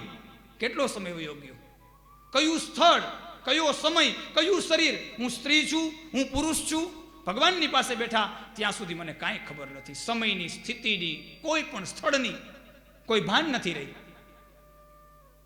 મારા હૃદયની અંદર સતત અને સતત આનંદના ફુવારાઓ ફૂટે છે કે આ સમય આઈને રોકાઈ જાય, આ સમય આગળ ન જાય. આવી પ્રાર્થનાઓ થવા લાગે.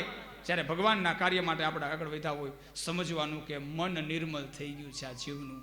બસ પરમાત્માએ સ્વીકારી લીધો, આ જીવને સ્વીકારી લીધો. અને એ મનને નિર્મલ કરવા માટે, પ્રેમને પ્રગટ કરવા માટે હૃદયની અંદર, શાસ્ત્રની અંદર 3 માર્ગો બતાવ્યા. મુખ્ય ભાગવતના 3 માર્ગ છે. આ જીવ એને કંટાળો આવે તોય ભલે, આળસ આવે તોય ભલે, ધ્યાન લાગે તોય ભલે અને ન લાગે તોય ભલે, હે જીવ તારે 3 માર્ગ ક્યારેય નથી છોડવાના. તારે જો નિર્મલ મન બનાવવું હોય, પ્રેમ પ્રગટ કરવો હોય અને ભગવાનનું દર્શન કરવું હોય આ જ કળિયુગની અંદર, આ જ સમયે, તો તારે 3 માર્ગ ક્યારેય નહીં છોડવા. પહેલું શ્રવણ. પરીક્ષિતને આપ્યા 3 માર્ગ સુખદેવજી મહારાજે. પહેલું શ્રવણ, ભગવાનની કથાઓ સાંભળો, ભગવાનની લીલાઓ સાંભળો, સારી વાતો સાંભળો, સત્સંગ સાંભળો. પહેલું શ્રવણ. બીજું કીર્તન, ભગવાનનું કીર્તન કરો. અને ત્રીજું સ્મરણ, ભગવાનના નામનું સ્મરણ કરો. આજે નહીં તો કાલે ભગવાને એમ કીધું, આ ભવે નહીં તો આવતા ભવે હું તને છોડીશ નહીં. એના માટે રાહ જોવો, શ્રવણ કરતા જઈએ, કીર્તન કરતા જઈએ, સ્મરણ કરતા જઈએ.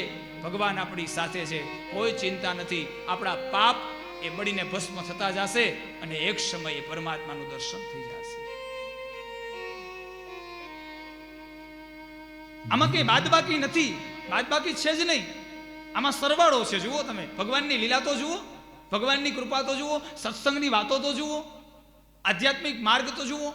બાદબાકી નહીં, લ્યો સરવાળો. આધ્યાત્મિક માર્ગમાં સરવાળો.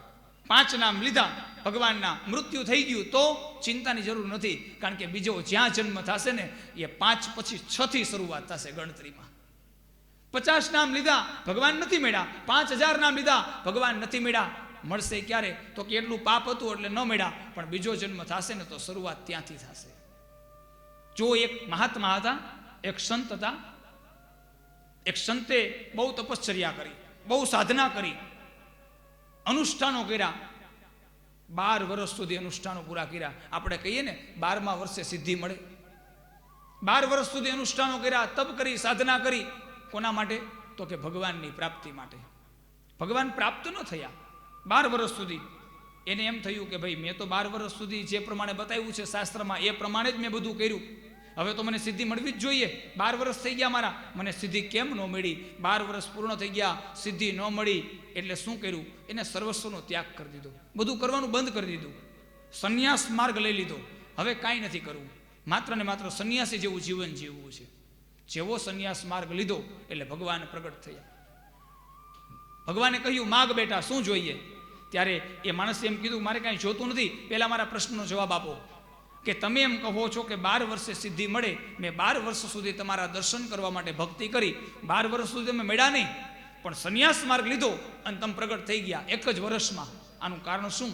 ત્યારે ભગવાન કહે છે કે હે બેટા, તારા પૂર્વના પાપ એટલા હતા કે તારે 12 વર્ષે સિદ્ધિ નહોતી, તારી 13 વર્ષે સિદ્ધિ હતી. પણ તે તો 12 વર્ષ કરી અને અટકાવી દીધું. તને હું ક્યારેય ન મળત, પણ અટકાવ્યા પછી તે મોટું કામ એ કર્યું કે તે સંન્યાસ માર્ગ લીધો. એ સંન્યાસ માર્ગનું જે પુણ્ય છે ને એ તને 13મા વર્ષ બરાબર મળી ગયું. એટલા માટે ભગવત પ્રાપ્તિ થઈ. આ બધી વાતો શું કહે છે? ગીતાજીનો શ્લોક એમ કહે છે, ગહના કર્મનો ગતિ. ગહના કર્મનો ગતિ. કર્મની ગતિ આ સંસારમાં કોઈ જાણી ચૂક્યું નથી. કર્મની ગતિ ન જણાય, કર્મની ગતિ નથી જણાતી, ભગવાન નથી જણાતો, ભગવાનની કથા નથી જણાતી. એટલા માટે માત્ર ને માત્ર જ્યાં જાણી નથી શકાતું ને ત્યાં શરણાગતિ હોવી જોઈએ આપણી. શરણાગતિ. કેટલું બધું ભગવાને સમજાવ્યું ગીતાજીની અંદર. અર્જુનને વિભૂતિ યોગનું જ્ઞાન આપી દીધું. ભગવાને કહી દીધું સર્વસ્વ હું છું. પણ છેલ્લે ક્યાં વાત આવીને ઊભી રહી? સર્વાન ધર્વાન પરિત્યજ્ય મામે કિમ શરણમ બ્રજ. એક છેલ્લી વાત યા આવીને ઊભી રહી ગઈ. હે અર્જુન, સર્વસ્વ છોડી દે. પહેલા બધું સમજાવી દીધું. સમજાવ્યું શેના માટે? જો શરણાગતિ જ હતી તો સમજાવવાનું કારણ શું? જ્યાં સુધી સમજણ નથી ત્યાં સુધી શરણાગતિ નથી. એટલે તો સમજાવવું પડ્યું. આપણને એમ થાય કે ભાઈ શરણાગતિ જો બધાથી મોટું શસ્ત્ર હોય ભગવાનને મેળવવા માટે, તો આપણે એક કામ કરીએ, આ કાંઈ કથા નથી સાંભળવી, આપણે કાંઈ તીર્થયાત્રા નથી કરવી, આપણે કાંઈ પૂજાપાઠ નથી કરવા, આપણે શરણાગતિ લઈ. મહારાજ એમ કીધું કે શરણાગતિથી ભગવાન મળી જાય છે. પણ સાહેબ, સીધી શરણાગતિ નહીં મળે, સીધી શરણાગતિ નહીં સમજાય. કારણ શરણાગતિ સમજવા માટેના આ બધા પહેલા પગથિયાઓ છે. પહેલું પગથિયું જ્યાં સુધી ન ચડાય ત્યાં સુધી આપણે બીજું પગથિયું કેમ ચડી શકીશું? એટલા માટે પહોંચવાનું છે શરણાગતિએ જ. સર્વાન ધર્માન પરિત્યજ્ય મામે કિમ શરણમ વ્રજ. ત્યાં સુધી પહોંચવા માટે 1 થી 18 અધ્યાય સુધીનું જ્ઞાન જોશે. ત્યારે ત્યાં પહોંચશું. વિભૂતિ યોગ ભગવાન કેવા છે ખબર હોવી જોશે. જો ભગવાન નહીં ઓળખાય તો પ્રશ્ન થશે, તો શરણાગતિમાં પાછી બાધા આવશે. અને આ એ શરણાગતિ નહીં ખાલી કહી દીધું કે ભગવાન હું તમારા શરણે, એવી શરણાગતિ નહીં, હૃદયની શરણાગતિ. હૃદય સર્વસ્વ શરણાગત. પોતાનો જીવ, પોતાનું શરીર કાંઈ પણ આપણી પાસે ન રહીએ, આને દ્રઢ શરણાગતિ કીધી. અને એ શરણાગતિની પ્રાપ્તિ આ બધી મહેનતથી થાય છે. પણ આપણે શું કરીએ છીએ? થોડીક વાર માટે, 7 દિવસ માટે તો બરાબર, અહીંયા એકદમ બરાબર વ્યવસ્થા. 7 દિવસ માટે શાંતિથી કથા સાંભળીશું આપણે. જે કાંઈ અહીંથી પ્રાપ્ત થશે સ્વીકારશું. આપણામાં વિવેક પણ આવશે, આપણામાં ભક્તિ પણ આવશે, આપણામાં જ્ઞાન પણ આવશે, આપણામાં વૈરાગ્ય પણ આવશે. પણ પછી જેવી કથા છૂટશે ને એવું બધું છૂટશે સાથે. એટલા માટે ભગવાને એમ કીધું, સદા સેવ્યા, સદા સેવ્યા. એ જીવ કદાચ યાત્રા ભલે પૂરી થઈ જાય, કથા ભલે વિરામ લેવાઈ જાય, હરિદ્વારથી ભલે આપણે આપણા ઘરે વહી જાય, પણ મનથી ભગવાનને ક્યારેય છોડવાના નથી. મનથી ભગવાનને યાદ રાખવાના છે. તનથી ભલે આપણે હરિદ્વાર માનવું હોય સાહેબ, પણ મનથી આપણે દરરોજ હરિદ્વાર આવવું છે. મનથી તો આપણે દરરોજ હરિદ્વાર આવી શકીએ ને. અરે હરિદ્વાર નહીં, તમારે મનથી જ્યાં જવું હોય ત્યાં જઈ શકાય. તો આપણે શું કામે સારી જગ્યાએ ન જઈએ મનથી? આ જીવ સવારે સ્નાન કરે, આ તો પ્રાથમિક છે ને. જુઓ, આ પ્રાથમિક જ્ઞાન સ્વાધ્યાયના રચયિતા પાંડુરંગ શાસ્ત્રી, જેને ત્રિકાળ સંધ્યા આપી, અને આ મહાપુરુષે કેવું કામ કર્યું. ઘરે ઘરે જઈને ગીતાજીનો શ્લોક પહોંચાડ્યો, ઘરે જ ઘરે જઈને સંસ્કૃતિ પહોંચાડી. નિસ્વાર્થ ભાવ, કોઈનું અન્ન નહીં જમવાનું, કોઈનું પાણી નહીં પીવાનું. સાહેબ આજે પણ જુઓ એના સેવકો ભક્તિ ફેરી કરે, નિસ્વાર્થ પ્રેમ, નિસ્વાર્થ ભક્તિ, કોઈ સ્વાર્થ નથી એમાં. બસ છેલ્લામાં છેલ્લો માણસ ભગવાનને યાદ કરે. આ જ ભાવના મહાપુરુષોની અંદર પ્રાથમિકતા આપી ભક્તિની અંદર, કે હે જીવ, તું સવારે જાગે ને પહેલા પરમાત્માને યાદ કરે. સ્નાન કરે ને માં ગંગાને યાદ કરે. ગંગેશ્ચ યમુનેશ્ચૈવ ગોદાવરી સરસ્વતી નર્મદે સિંધુ કાવેરી જલેસ્મિન સન્નિધિમ ગુરુ. સાહેબ આપણા મહાપુરુષો એમ કહે, આ જીવ દરરોજ ગંગાજીએ નહીં જઈ શકે ને, માત્ર નામ લઈ લેશે ને તો ભગવાન એવી કૃપા કરશે કે માં ગંગા, યમુના, સરસ્વતી, નર્મદા, તમે જે બાથરૂમમાં સ્નાન કરો છો ને, ભલે કરોડ રૂપિયાનું બાથરૂમ હોય કે પછી નાનું એવું ઝૂંપડું હોય, એ બાથરૂમની અંદર માં ગંગા પ્રગટ થઈ જશે. સાહેબ એ પુણ્ય ત્યાં આપણને પ્રાપ્ત થશે. આ ભાવની વાત છે. અને આ વાતો નથી ખાલી, આ સાબિતીઓ છે. આપણે દ્રષ્ટાંત સાંભળેલું છે ઘણી વખત. આ સંસારની અંદર ભગવાનને પ્રગટ કર્યા ઘરની અંદર. મન ચંગા તો કથરોટમય ગંગા. સંત રહિદાસ, આ આખો બહુ મોટો ઇતિહાસ છે. ઇતિહાસ નથી કરવો આપણે, ખાલી સાર લઈ લો તમે. આખો રહિદાસનો ઇતિહાસ છે. ભક્તમાલની કથામાં જ્યારે ભક્તોની વાતો આવે, જેને જેને ભગવાન મળ્યા એવા ભક્તોની જ્યારે વાતો આવે, ત્યારે આવા બધા મહાત્માનો, મહાપુરુષોના નામ આવે સાહેબ. અને આ મહાપુરુષોના નામ મોઢેથી બોલાઈ જાય ને તો પવિત્ર થઈ જાય, અને કાનેથી સંભળાઈ જાય ને તો આ જીવ પવિત્ર થઈ જાય સાહેબ. આવા ભક્તો થઈ ગયા ભગવાનના. આવી કથાઓ છે. મન ચંગા તો કાથરોડમાં ગંગા. આપણે આ કહેવત છે ક્યારે પડી? તો કે રહિદાસ ચમાર હતા એમ કહેવાય છે. ચામડાનું કામ કરતા હતા, અને સંતો નીકળ્યા ગંગાજીની યાત્રા કરવા માટે. અને એ યાત્રા કરતા સંતોએ કહ્યું કે તમે ચાલો ને ભગત યાત્રા કરવા માટે. ત્યારે સંત રહિદાસ કહે, મારે તો એવા ભાગ્ય ક્યાંથી, મારે તો સંસાર લઈને હું બેઠો છું. અહીંયા બેઠા બેઠા જેટલું ભગવાનનું નામ લેવાય એટલું લઉં. તીર્થયાત્રા કરવાની મારી ક્યાં શક્તિ છે, મારું ક્યાં સામર્થ્ય છે. પણ હા સંતો, તમે જાઓ છો ને તો એક કામ કરો, મારી એક આની, ત્યારનો પૈસો જે ચાલતો હશે, એક આની આ તમે માં ગંગાને આપી દો. બસ આટલું મારું કામ કરો. અને આ બાજુ એ સંતો આવ્યા, ગંગામાં સ્નાન કર્યું. એ માં ગંગાને સંત રહિદાસે આપેલી આની એ પધરાવી. માં ગંગાએ એ આનીનો સ્વીકાર કર્યો. સાહેબ હજારો માણસો સ્નાન કરવા આવે ગંગામાં, પણ જે જીવ સ્નાન કરવા પણ નથી આવ્યો, માત્ર પોતાના દુકાનમાં બેઠા બેઠા દરરોજ માં ગંગાને યાદ કર્યા છે, એ માં ગંગા એની આની સ્વીકારવા માટે સ્વયં માં ગંગા પ્રગટ થાય. બોલીએ ગંગા મૈયા. અને પ્રગટ થાય એમ નહીં, આની સ્વીકારે એમ નહીં. સંતોને દર્શન થાય તો મારા ભક્તને પણ દર્શન થવા જોઈએ. રહિદાસ મારો ભક્ત છે, એને મારા માટે આની મોકલી છે, એને કંઈક સાબિતી મોકલાવું કે હે બેટા તારી આનીનો મેં સ્વીકાર કર્યો છે. જુઓ. અને આ બાજુ એક સોનાનું કંગન માં ગંગા સ્વયં પોતાના હાથમાંથી કાઢી અને સાધુને આપે કે મારો ભક્ત જેને આની મોકલી છે ને એના માટે લેતા જાઓ, આ પ્રસાદી છે એના માટે. માં ગંગા સાક્ષાત પ્રસાદી આપે છે. ઇતિહાસ થઈ ગયો આખો. અને એ પછી સાધુને મોહ જાગ્યો. સરસ મજાનું, કારણ કે સાક્ષાતમાં ગંગાએ આપેલું કંગન, એનું મૂલ્ય કોણ આપી શકે આ જગતમાં? એવું કંગન હતું કે આ જગતમાં ક્યાંય જોવા ન મળે, કોઈ ઘડી ન શકે, કોઈ બનાવી ન શકે. માતાજીએ આપેલું, માં ગંગાએ આપેલું કંગન. અને એ સાધુને મોહ જાગ્યો.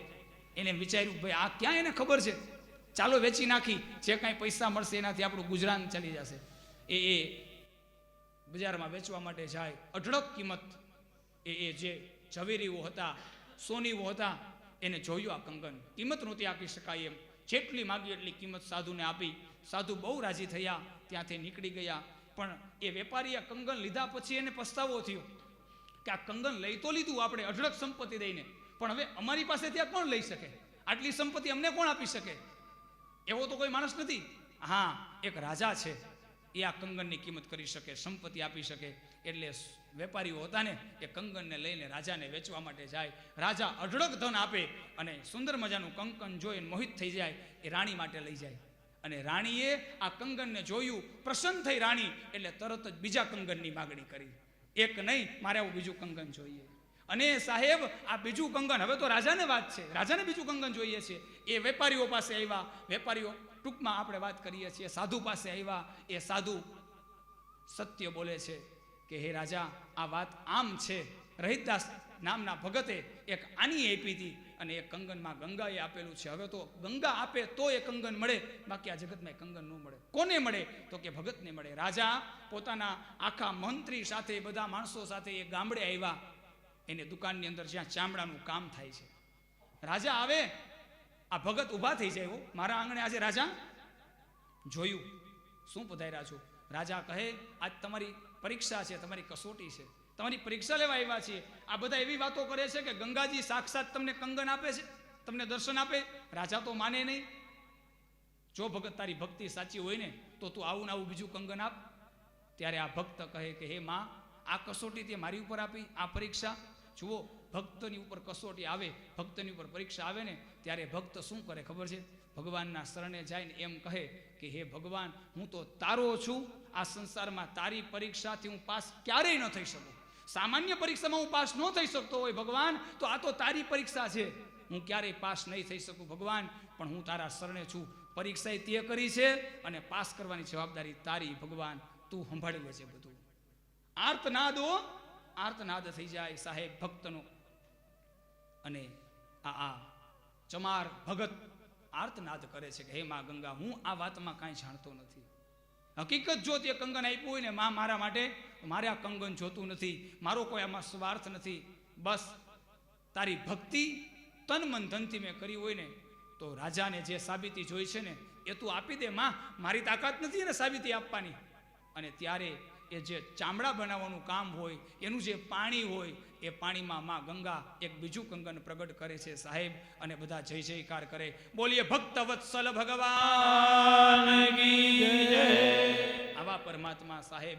ત્યારથી કહેવત પડે છે, મન ચંગા તો કથરોટ મેં ગંગા. સાહેબ મારા ને તમારા જીવનમાં ગંગાજીએ સ્નાન કર્યું એ તો 7 દિવસ થયું, પણ દરરોજ માટે ગંગામાં સ્નાન કરવું છે મારે ને તમારે. તો ઘરે જઈ અને સ્નાન કરતી વખતે માં ગંગાને યાદ કરવા પડશે. શ્લોક ન આવડે તો કાંઈ નહીં, ભગવાને બધી છૂટ આપી, શ્લોક બોલવાની જરૂર નથી. પણ મનથી તો એટલું વિચારી શકીએ ને કે હું અત્યારે માં ગંગામાં સ્નાન કરું છું. એમાં ક્યાં લોભ છે? મનથી નથી ધન વાપરવું, નથી શરીર વાપરવું, પણ આપણે મોટામાં મોટી તકલીફ એ છે, આપણે મનનાય ગરીબ થઈ ગયા છીએ, ધનના તો ગરીબ થઈ ગયા. જુઓ તો ખરા, મનને હરિદ્વાર નથી મોકલવું. લ્યો આપણે એ એક ભક્ત હતો. જુઓ મનના કેટલા ગરીબ છીએ આપણે. એના માટેનું દ્રષ્ટાંત યાદ આવ્યું મને. એક ભક્ત હતો, એને ભગવાન પાસે ગયો કે ભગવાન, આ બધા તમારી પૂજા કરે, પણ મારી પાસે તો કાંઈ છે નહીં. તમને આપવા માટે દ્રવ્ય નથી, પ્રસાદ નથી, ફૂલ નથી, ફળ નથી. તો એવી કોઈ પૂજા ખરી ભગવાન કે હું કાંઈ ન આપું અને તું પ્રસન્ન થઈ જા? ભગવાન કે એવી પણ પૂજા છે. તો કે કઈ પૂજા? તો કે માનસ પૂજા, માનસિક પૂજા. એક પૂજા એવી છે બેટા, માનસિક પૂજા. તું મને કાંઈ અર્પણ ન કરતો, પણ ખાલી આંખો બંધ કરીને મારી સામે બેસજે અને એવો ભાવ કરજે કે હે ઠાકોરજી, મેં તમને સોનાનો બાજોટ થઈ રહ્યો છે. હે ભગવાન, એની ઉપર મેં સોનાની એક વાટકી મૂકી છે. હે ભગવાન, એમાં મેં તમને કેસરયુક્ત દૂધ મૂક્યું છે. ભગવાન તમે પીવો. તારે કંઈ કરવાનું નથી, આવું મનમાં બોલે રાખવાનું છે, વિચારે રાખવાનું, તોય હું પ્રસન્ન થઈ જાય, સારી પૂજાનો સ્વીકાર કરીશ. આ માણસ તો રાજી થઈ ગયો, કારણ કે લોભી હતો, પૈસા વાપરવા નહોતા. આવી પૂજા મળી ગઈ. ભગવાન આવી પૂજાથી તમે રાજી? આમાં મને કાંઈ વાંધો નથી. સવારમાં બેસી જાય ભગવાનની સામે, સોનાનો બાજોટ. ભગવાનનું ગમે એટલા પૈસા ખર્ચું તો સોનાનો બાજોટ કેમ લઈ શકું? પણ તમે મને કીધું છે કે હું તારી માનસિક પૂજા સ્વીકારીશ, એને નથી કીધું. આપણને બધાને કીધું છે ભગવાને, પત્રમ પુષ્પમ ફલમ તોયમ, સંસારની અંદર મને આ 4 વસ્તુ અર્પણ કરવાની, ફળ એ બીજું કોઈ નહીં, મારું ને તમારું સદકર્મ ભગવાનને કાયેન વાચા મનક્ષેન્દ્રિયર્વા બુદ્ધ્યાત્મનાવા પ્રકૃતિ સ્વભાવા કરોમિ યદ્યત સકલમ પરસ્મે નારાયણાયતિ સમર્પયામિ. આખા દિવસનું કર્મ ભગવાનને અર્પણ, પ્રસાદ બની જાય. જુઓ, તમે જે ભગવાનને આપો એ પ્રસાદ બને છે ને, તો આખા દિવસનું કર્મ તમે ભગવાનને આપશો ને સાહેબ, એ કર્મ નહીં રહે, એ પ્રસાદ બની જશે, ગીતાજીનો નિષ્કામ યોગ સાબિત થઈ જશે. આપણે અર્પણ કરવું પડશે, પણ અર્પણ કરવામાં લોભ લ્યો. આપણે કાંઈ આપવું તો નથી, ખાલી મનથી અર્પણ કરવું તોય લોભ, તોય આપણને સમય નથી. ભગવાન કેટલો હળવો છે, ભગવાન કેટલો દયાળુ છે, ભગવાન કેટલો સરળ છે, આપણે એને બહુ કઠોર બનાવી દીધો છે, બાંધી દીધો દોરીમાં. ભગવાન કહે નહીં, હું તો વ્યાપક છું, તમે મને બાંધવાની કોશિશ ન કરો. અહીંયા ભગવાનને ફળ અર્પણ કરવાના, મન બુદ્ધિ ચિત્ત અહંકાર કરવાના અર્પણ. હે અર્જુન, મારે કોઈ પુષ્પની જરૂર નથી, તારું મન અર્પણ કરી દે. તારા કોઈ પત્રની જરૂર નથી, તારું ચિત્ત મને અર્પણ કરી દે. સાહેબ ભગવાન કહે હું સ્વીકારી લઈશ તારી પૂજા. મોટામાં મોટી પૂજા માનસિક પૂજા છે, મોટામાં મોટી પૂજા. તો પછી આ તો બહુ રાજી થયો આ માણસ, માનસિક પૂજા આપી ભગવાને. દરરોજ સવારમાં જાગે, સ્નાન કરે, સોનાનો બાજો ઢાળે, એની ઉપર સોનાની કટોરી મૂકે અને કેસરયુક્ત દૂધ મૂકે. જુઓ, કંઈ કરવાનું નથી હો. આ મૂકે એટલે આંખો બંધ છે, કાંઈ કામ નથી, એમને મનોમન. એમાં એક દિવસ કેવું થયું, બાજો ઢળાઈ ગયો, મનોમન, એની ઉપર સોનાની કટોરી મુકાઈ ગઈ, એની ઉપર દૂધ મુકાઈ ગયું. એમાં કેસર નાખવાનું હતું, પણ આજે થોડું કેસર વધારે પડી ગયું અને આંખો ખુલી ગઈ. એ કેસર કાઢવા ગયો કે આ વધારે પડી ગયું. તમે વિચાર તો કરો સાહેબ, આટલો લોભ છે આપણો. લ્યો, મનોમન પૂજા ચાલે છે તો એ કેસર વધારે ન પડવું જોઈએ. ક્યાં આપણું કેસર હતું એ? હે, આ માનસિક પૂજા ચાલતી હતી ને, એમાં વિઘ્ન આવી ગયું, આંખો ખુલી ગઈ, કેસર વધારે પડી ગયું. અને જેવી આંખો ખુલીને ત્યાં બાજોટ નહોતો, ત્યાં કટોરી નહોતી, ત્યાં દૂધ નહોતું, ત્યાં કેસર નહોતું. કહેવાનો અર્થ એ છે સાહેબ, મનથી આપણે નબળા પડી ગયા, મનથી આપણે ગરીબ બની ગયા. મોટામાં મોટી વસ્તુ છે મન. ગમે એટલી સંપત્તિ તમે ભગવાન માટે વાપરશો, પણ મન નથી તમારું તો એ બધું નકામું છે. અને કાંઈ નથી આપણી પાસે. આત્મા ત્વમ ગિરિજા મતી સહચરા પ્રાણા શરીરમ ગ્રહેત પૂજા તે વિષયોપભોગ રચના નિદ્રા સમાધિ સ્થિતિ સંચાર પ્રદયુ પ્રદક્ષિણ વિધિ સ્તોત્રાણી સર્વાંગીરો યદ યદ કર્મ કરોમ્ય તદખિલમ શંભો તવારાધનમ. ભગવાન કહે કે હે જીવ, તારું મન તું મને અર્પણ કરી દે. કેવી પરિસ્થિતિ થાય ખબર છે? આ જીવની પૂજા કેવી ચાલવા લાગે? તો કે જે જીવ મન અર્પણ કરી દે ને, એ સુવે ને તો એ સમાધિ ગણે. ભગવાન એમનું કે સૂતો છે, મારી સમાધિમાં છે. ભગવાન એમ કહે, શું કામે? એને મન અર્પણ કર્યું છે. આ જીવ સુવે તો સમાધિ, ચાલે તો તીર્થયાત્રા, બોલે તો ભગવાનનું ભજન, સાંભળે તો કથા. હોય સંસારમાં જ, હોય સંસારમાં, જીવ સંસારની વાતો સાંભળતો હોય, પણ ભગવાન કહે મન જેને મને અર્પણ કરી દીધું છે એ સંસારની વાતો સાંભળતા પણ મારી કથા સાંભળવાનું ફળ મેળવે છે. સંસારની વેપારની વાતો કરતા કરતા પોતાના ગ્રાહકને સમજાવે છે, પણ મન મને અર્પણ કર્યું છે તો એ મારા નામનો જપ કરે છે. આ થાકી ગયો છે આ જીવ, મન મને અર્પણ કરી દીધું છે અને વિશ્રામ કરે છે, સૂતો છે. એ જીવ સૂતો નથી, એ મારી સમાધિમાં છે. એ ચાલે છે પોતાના બિઝનેસ માટે, પોતાના કર્મ કરવા માટે. એ એક ગામથી બીજે ગામ, બીજે ગામથી ત્રીજે ગામ જાય છે, પણ મન મને અર્પણ કરી દીધું છે તો એ ચાલતો નથી સંસાર માટે, એ મારા માટે તીર્થયાત્રા કરી રહ્યો છે. જુઓ તો ખરા સાહેબ, ક્યાં સુધી પરમાત્માએ પહોંચાડ્યા મને તમને. કઈ ભક્તિ આપી દીધી પરમાત્માએ. એટલા માટે ભગવાનની કથા મહાપુરુષો દ્વારા, સંતો દ્વારા મારા ને તમારા જીવનની અંદર આપણને પ્રાપ્ત થઈ છે. મનની કથાઓ, મનને પવિત્ર બનાવવા માટે આપણે આવ્યા છીએ કથાની અંદર. નિર્મલ મન ક્યારે બનશે? ભગવાનનું દર્શન કરીશું. વધારેમાં વધારે કંટાળો ભલે આવે, ભલે વગાસા આવે, ભલે ઊંઘ આવે, કથા સાંભળો પરાણે. કારણ કે ભગવાને કહી દીધું કે આ જગતનો જીવ મને કોઈ પણ રીતે ભજશે, ભાવ કુભાવ અનખ આલસુ, કોઈ પણ રીતે ભાવથી, કુભાવથી, આળસથી, નિંદ્રામાં, સ્વાર્થથી, નિસ્વાર્થથી મારું નામ લેશે, પરમાત્મા કહે એક સમય એવો આવશે કે હું એને તારી દઈશ. એક સમય એવો આવશે કે ભલે ને આપણે આળસમાં ભગવાનનું નામ લીધું, એ જ નામ તમને ક્યારેક સ્ફૂર્તિ આપી દેશે. ભલે ને તમે નિંદ્રામાં ભગવાનનું નામ લીધું, ક્યારેક તમને જાગૃત કરી દેશે ભગવાન. અજ્ઞાનથી ભલે ને ભગવાનનું નામ લીધું, એ ભગવાનનું નામ ક્યારેક જ્ઞાન સુધી પહોંચાડી દેશે. કોઈ પણ રીતે ભગવાનનું નામ, ભગવાનની કથા, ભલે અહીંયા ઊંઘી જઈએ કથાની અંદર, ઊંઘ આવે કથાની અંદર, ભલે ઊંઘ આવે, ભગવાનનું નામ લેતા કંટાળો આવે, ભલે આવે, થોડીક વાર ભલે મનોરંજન, પાછું ભગવાનને, ભગવાન સિવાય ઉદ્ધાર નથી સાહેબ. કોઈ પણ રીતે ભગવાનની સામે રહેવાનું છે. અને ભગવાનની સામે રહેવાથી મોટા મોટો ફાયદો એ થશે, મન પવિત્ર બની જશે. અને આ મન છે ને, આ જન્મમાં નથી આપણું, હો, એવું નથી કે અત્યારે આપણે આવ્યા એટલે મન છે એમ, આપણું મન નહીં. એમ કહેવાય છે 3 શરીર કીધા છે, આપણા 3 શરીર કીધા છે. એક સૂક્ષ્મ શરીર, એક કારણ શરીર અને એક સ્થૂળ શરીર. એમાં જેને આપણે જોઈએ છીએ ને, આંખ, કાન, આ બધું, આનું નામ છે સ્થૂળ શરીર. હવે સ્થૂળ શરીર તો શું થાય છે, તો કે મૃત્યુ થાય જીવાત્માનું, એટલે અગ્નિ સંસ્કાર પૂરું. પૃથ્વીનો ભાગ, જલનો ભાગ, વાયુનો, આકાશ, આપણે બળીને ભસ્મ. તો આપણે એમ કહીએ કે ભાઈ મૃત્યુ પછી દુઃખ ભોગવવું પડે, એ દુઃખ કોને મળે? એની સાથે બીજું શરીર, આ સ્થૂળ શરીર, એની અંદર એક શરીર જેનું નામ છે સૂક્ષ્મ શરીર. એ સૂક્ષ્મ શરીર કોણ? તો કે મન, બુદ્ધિ, ચિત્ત અને અહંકાર, મુખ્ય મન. આ મન છે ને, એ દુઃખ ભોગવે છે. મૃત્યુ પછીનું દુઃખ કોણ ભોગવે છે? આપણે એમ કે પછી ક્યાં કાંઈ જોવાનું છે દાદા, પછી ક્યાં દુઃખ પડવાના છે? યાદ રાખો, પછી જે દુઃખ છે ને, એની સાબિતી સંતોએ આપી, જીવતા આપી દીધી.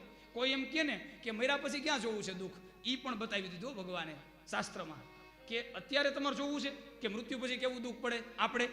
તો તમે ખાલી એક જ વખત વિચાર કરો કે કોઈ પણ રાત્રે સ્વપ્નમાં સૂતા હોય, આપણે સૂતા છીએ, બધાને સપનું તો આવ્યું જ હોય, કોઈને સારું, કોઈને નબળું, કોઈને ભયાવહ, કોઈને દુઃખદ, કોઈને સુખદ, સપનું તો બધાને આવે. સૂતા છીએ આપણને આવ્યું છે સપનું, ખાલી દ્રષ્ટાંત માટે, બધાને અલગ અલગ આવે, પણ અત્યારે દ્રષ્ટાંત માટે આપણે એવું સપનું લઈ લઈએ કે આપણે સૂતા છીએ, આપણને કોઈક માર મારવા આવ્યું, આપણને આવું સપનું આવ્યું, એટલે આપણે શું કર્યું ખબર છે? આપણે દોડવા માંડ્યા એનાથી બચવા માટે. આપણે દોડીએ છીએ, પાછળ આપણને કોઈક મારવા આવે છે, આપણે એને પકડાતા નથી. આવું આપણે સપનું આવ્યું, અને જેવા પકડાઈ ગયા એવી ઊંઘ ઉડી ગઈ આપણી. ત્યારે ખબર પડી કે અહીં મારનારે કોઈ નહોતું, પકડનારે કોઈ નહોતું, દોડનારે કોઈ નહોતું, હું હતો, હું તો સૂતો હતો. તો આ બધું આપ્યું દુઃખ આપ્યું સપનામાં. આવું કેવું દુઃખ આપ્યું? હચોડી નીંદર ઉડી ગઈ એટલું દુઃખ આવી ગયું. કારણ કે આપણે માની લીધું કે આપણે જ મારે છે, કોક આપણને જ મારવા માટે આવ્યું છે. આ સ્વીકારી લીધું સાહેબ. જેમ સ્વપ્નની અંદર દુઃખ ભોગવે છે ને આ જીવ, એ મૃત્યુ પછી આ જીવને દુઃખ ભોગવવું પડે. કારણ એ સ્વપ્નનું દુઃખ અને મૃત્યુ પછીનું દુઃખ આ સ્થૂળ શરીર નથી ભોગવતું. જેમ સૂતો હોય માણસ ત્યારે શરીરને દુઃખ નથી હોતું, મનને દુઃખ હોય છે. એ મૃત્યુ પછીના જે કાંઈ દુઃખ છે ને, એ મનને ભોગવવા પડે છે, મનને ભોગવવા પડે. અહીંયા ક્ષણિક દુઃખ, સપનું તો ક્ષણિક હતું, આખું ખુલી ગઈ, સપનું પૂરું, ખોટું થઈ ગયું. પણ એ ક્ષણિક દુઃખ નથી. મૃત્યુ પછીનું દુઃખ આવું જ છે. આ તો ખાલી તમને માત્ર સમજાવવા માટેનો દાખલો છે. આટલું જ દુઃખ અને આવું જ દુઃખ મૃત્યુ પછી, પાપનું ફળ દુઃખ અને પુણ્યનું ફળ સુખ, એ પ્રાપ્ત કરવું પડશે દરેકને. એટલા માટે સાવધાની રાખવી પડશે. એટલા માટે ડરવાનું છે, કર્મથી ડરવાનું છે, શાસ્ત્રના વચનોથી. હે ભગવાન, તમે જે બોલ્યા છો એ પ્રમાણે જો મારું જીવન નહીં બને તો મારી અધોગતિ થશે, મને કષ્ટ પડશે, મને દુઃખ આવશે. એ આપણને સુખી કરવા માટે આ ગ્રંથો છે. જુઓ, આપણે મનુષ્ય છીએ, આપણે શું વિચારીએ? આ બધાના વિચારો સરખા જ હોય, અમુક વિચારો બધા સરખા હોય. જુઓ, આપણે કાંઈ પણ એવું વિચારીએ ને ત્યારે કેવું વિચારીએ ખબર છે? દ્રષ્ટાંત માટે કે ભાઈ આપણે મકાન બનાવવું છે, આપણે એવું વિચાર્યું, એટલે માણસ શું વિચારે ખબર છે? મકાન એવું બનાવીએ, અથવા તો મકાન એવું લઈએ, અથવા તો મકાન એવું બનાવીએ કે એમાં હવે પછી કાંઈ હમણાં ઝાઝા વર્ષ સુધી કાંઈ કરવું ન પડે, પરમેનેન્ટ એમાં આપણે રહી શકીએ. પરમેનેન્ટ આપણે જો બહુ આપણને ઈચ્છા કેવી હોય, આપણે ભલે પૈસા વધારે દેવા પડે, પણ સારી ગાડી લઈએ, ઝાઝા વર્ષો સુધી કાંઈ ન થાય, સારું મકાન લઈએ, ઝાઝા આપણી પેઢી, આવનારી પેઢીઓ એને કાંઈ કરવું ન પડે એટલી સંપત્તિ કમાઈ લઈએ. બધામાં આપણે કેવા વિચારો છે? આપણા પરમેનેન્ટ વિચારો છે બધા, કાયમ માટે આપણી સાથે રહીએ એવું આપણે જોઈએ છે. આપણે જોઈએ છે ને આવું, બધાને આવું જોઈએ છે. સારામાં સારું મકાન જોઈએ છે, સારામાં સારી સંપત્તિ. આપણે કહીએ આટલી બધી સંપત્તિને શું કરવી છે દાદા? અમારી આવનારી પેઢીઓને તકલીફ ન પડે ને. વિચાર તો કરો તમે, આટલું બધું સુખ જોઈએ છીએ, આપણને કષ્ટ ન પડે, આવનારી પેઢીઓને પણ કષ્ટ ન પડે, આટલું સુખ આપણે જોઈએ છીએ, આટલું આપણે કાયમી સ્થિરતા જોઈએ છે. તો સાહેબ, સંતો એમ કહે આધ્યાત્મિક માર્ગની અંદર આ વ્યવસ્થા છે, ભૌતિક માર્ગમાં વ્યવસ્થા નથી. આપણે ભલે ને કાયમ માટે લીધું હોય, પણ એ કાયમ આપણું છે નહીં. કોકનું હતું અને પાછું કોકનું થવાનું છે. એ પછી સુખ હોય તોય ભલે, એ સંપત્તિ હોય તોય ભલે, કોકની હતી અને પાછી કોકની થવાની છે. નિમિત્ત માત્ર બન્યા. જો તમારે પરમેનન્ટ બનવું હોય, કાયમ સુખ જોતું હોય, આપણે બધાને કાયમ સુખ, જ્યાં સુધી હું આ સંસાર વાળો, જ્યાં સુધી મારો આત્મા, જ્યાં સુધી આ સંસાર મારીએ, આવનારી પેઢીઓ સુખી થાય, આવું પરમેનન્ટ સુખ જોતું હોય તો એ સુખની જગ્યા છે ભગવાનનું શરણ, ભગવાનનું સ્મરણ, ભગવાનનું કીર્તન અને ભગવાનનો સંગ. આના સિવાય ક્યાંય પરમેનન્ટ સુખ નથી. બધા અધૂરા સુખ છે. આપણે જોઈએ છીએ દરરોજ માટે, પણ જ્યાં જોઈએ છીએ ત્યાં નથી જતા. આપણે કાયમી સુખ જોઈ છે તો ભગવાનના સાનિધ્યમાં છે. કાયમી સુખ, આનંદ, સુખ દુઃખથી પર થઈ જાય આ જીવ. એટલા માટે મારા ને તમારા જીવનની અંદર આવો સરસ મજાનો અવસર આવ્યો છે. ભગવાનની કથા મળી છે, સત્સંગ મળ્યો છે, દ્રષ્ટાંતો સાથે ભગવાન આપણને કેટલું બધું સમજાવે છે. તો હે પરમાત્મા, માત્ર એક જ મહેનત કરવાની છે, થોડુંક આપણે જાગૃત થવાનું છે. હવે કથા સાંભળીને જાગૃત થવાનું છે. કેટલા વર્ષોથી આ જીવ ભટકતો આવ્યો છે. કથાઓ સાંભળી છે, પુણ્ય કર્યા, ભક્તિ કરી, પાપ કર્યા, બધું કરતા કરતા આપણે અહીંયા સુધી પહોંચી ગયા. પણ ભગવાન, હવે હું બધાની જેમ નહીં કરું, કથા સાંભળી પૂરી થઈ ગઈ એટલે પૂરું, એમ નહીં ભગવાન. હવે તો મારા હૃદયમાં કાયમ માટે આ કથાને હું બિરાજમાન રાખીશ, વાગોડીશ, ચિંતન કરીશ, મનન કરીશ. એના માટે સાહેબ મારે ને તમારે ભગવાનની પાસે બેસવું પડશે. ભલે કંટાળો આવે, ભલે ઊંઘ આવે, થોડોક સમય ભગવાનને આપવો પડશે. એક ઘડી આધી ઘડી આધી મેં પુનિયાદ, તુલસી સંગત સાધુ કી કટે કોટી અપરાધ. તુલસીદાસજી મહારાજ એમ કહે છે કે ભગવાને 24 કલાક આપી છે. ડોંગરજી મહારાજ એ તો મહાન વક્તા. ડોંગરજી મહારાજને યાદ કરીને સાહેબ, એનું નામ લઈએ ને ડોંગરજી મહારાજનું, પાપ બળીને ભસ્મ થઈ જાય. આવા મહાપુરુષો થઈ ગયા. વિચાર તો કરો, એની જીવનશૈલી તમે જુઓ. એની અને જે મહાપુરુષો થઈ ગયા ને, એની જીવનશૈલી લખાણી. શું કામે લખાણી? આપણે જાણી શકીએ, આપણે માણી શકીએ, આપણે માર્ગે ચાલી શકીએ એટલા માટે જીવનશૈલી. એ લોકો એમ નથી કીધું કે મારી જીવનશૈલી લખો, એના ભક્તોએ લખી, આવનારી પેઢીઓને કામ આવે એટલા માટે. તો એ ડોંગરજી મહારાજ એના પ્રવચનમાં એમ કહે કે ભગવાને 24 કલાક આપી છે. મને અને તમને ભગવાને 24 કલાક આપી છે. ડોંગરજી મહારાજે 24 કલાકના 3 ભાગ કર્યા છે. 3 ભાગ કર્યા છે ડોંગરજી મહારાજે 24 કલાકમાં. 8 તેરી ને 24, 8 કલાકના 3 ભાગ કર્યા. આ ડોંગરજી મહારાજ કહે છે, આપણે તો કરી જ ન શકીએ. ડોંગરજી મહારાજ એમ કીધું કે 8 કલાક છે ને એ સુવા માટે આપી ભગવાને.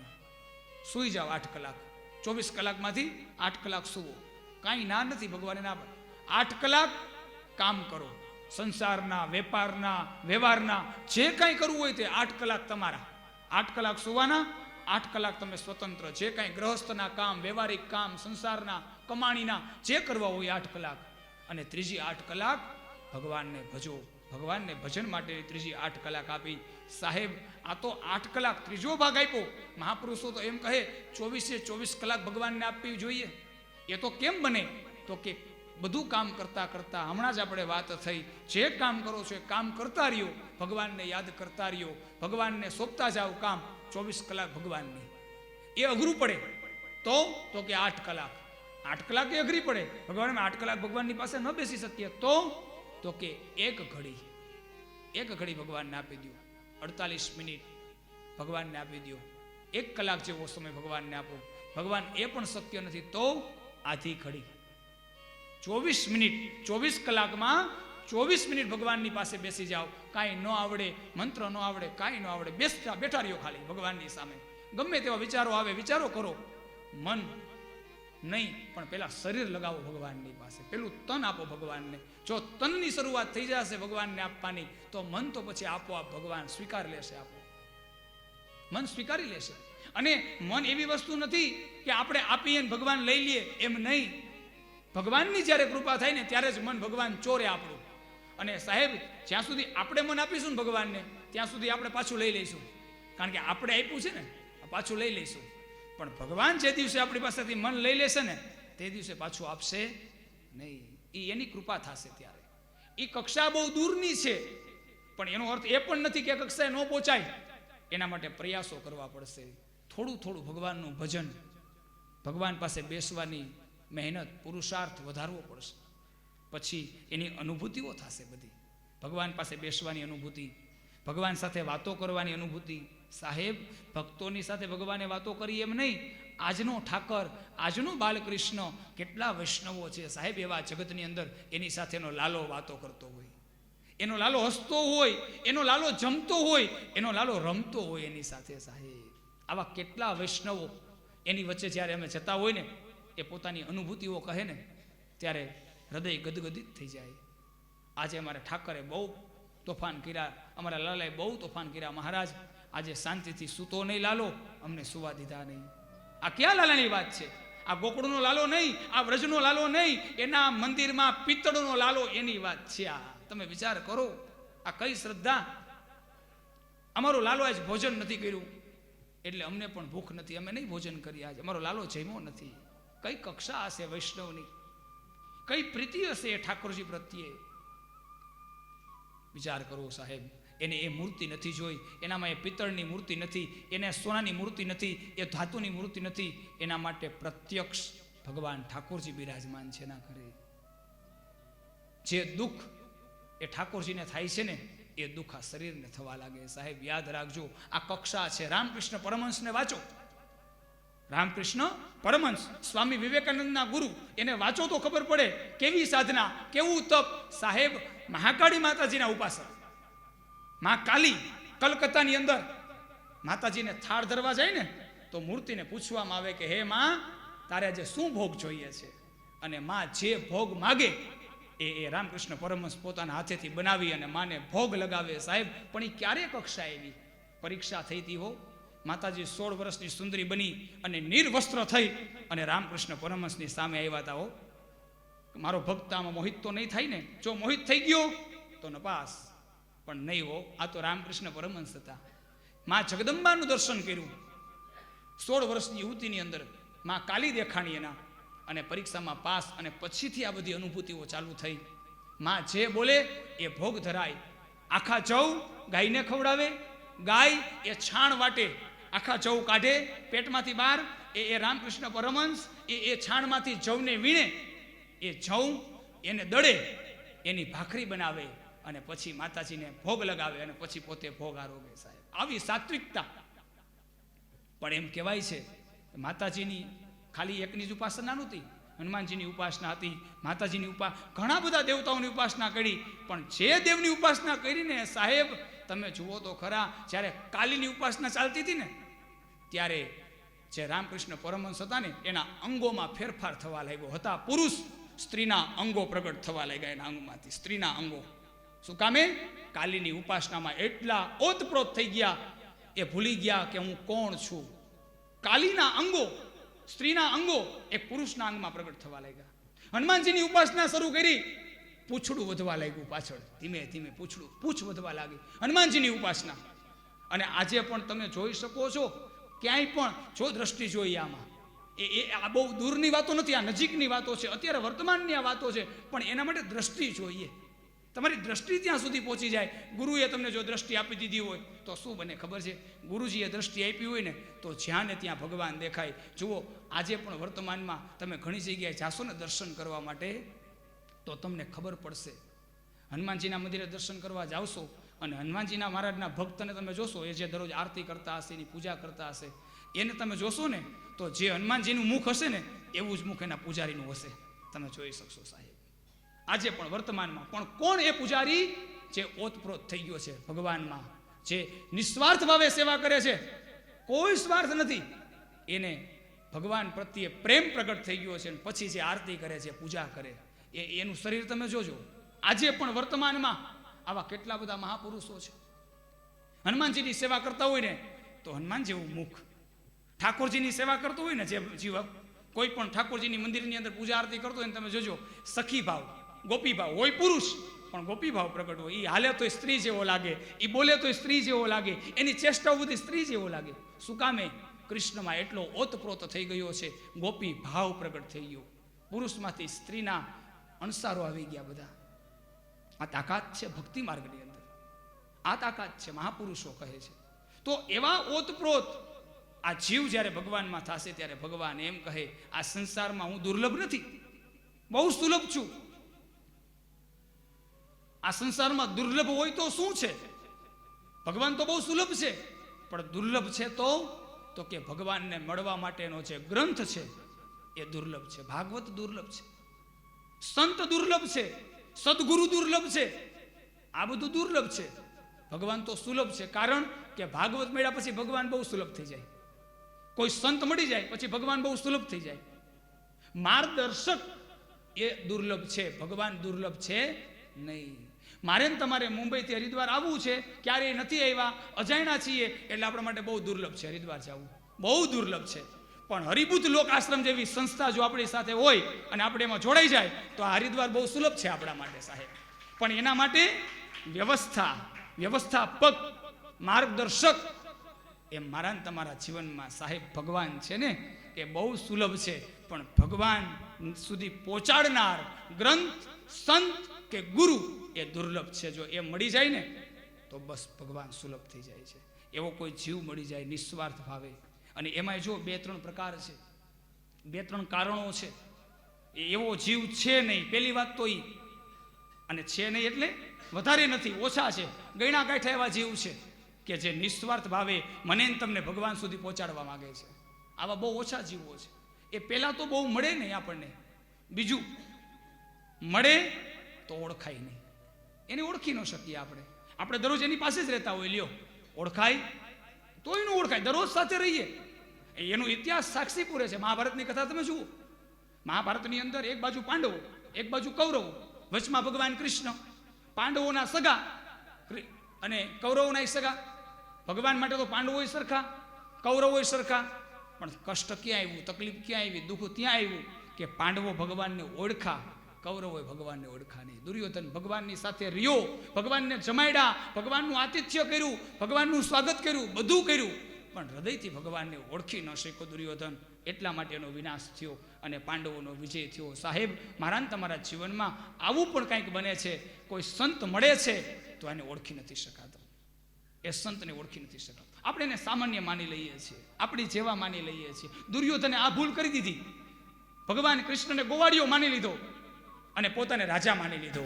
અને પાંડવોએ આ મોટું કામ કર્યું એના જીવનની અંદર કે પોતાને તુચ્છ માની અને ભગવાનને ઠાકોરજી સ્વીકારી લીધા, પરમાત્મા તરીકે સ્વીકારી લીધા. એટલા માટે યત્ર યોગેશ્વર કૃષ્ણ યત્ર પાર્થો ધનુર્ધર તત્ર શ્રી વિજયોર ભૂતિર ધ્રુવાર નીતિર્મતિર્મમ. એટલા માટે અર્જુનનો વિજય થયો, પાંડવોનો વિજય થયો, ધર્મનો વિજય થયો.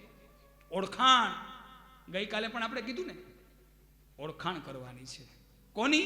તો કે પેલા સ્વયંની જ્યાં સુધી ઓળખાણ નથી ત્યાં સુધી ભગવાનની ઓળખાણ નથી. અને સ્વયંની ઓળખાણ કોણ કરાવે? તો કે ગ્રંથ કરાવે, સંત કરાવે, ગુરુ કરાવે. મારા તમારા જીવનમાં ભાગવતમાં બેસશો ને તમે 7 દિવસમાં કંઈક આપણી ઓળખાણ થશે. આપણે કોણ? પતિતમાં પતિત આ જીવ છે.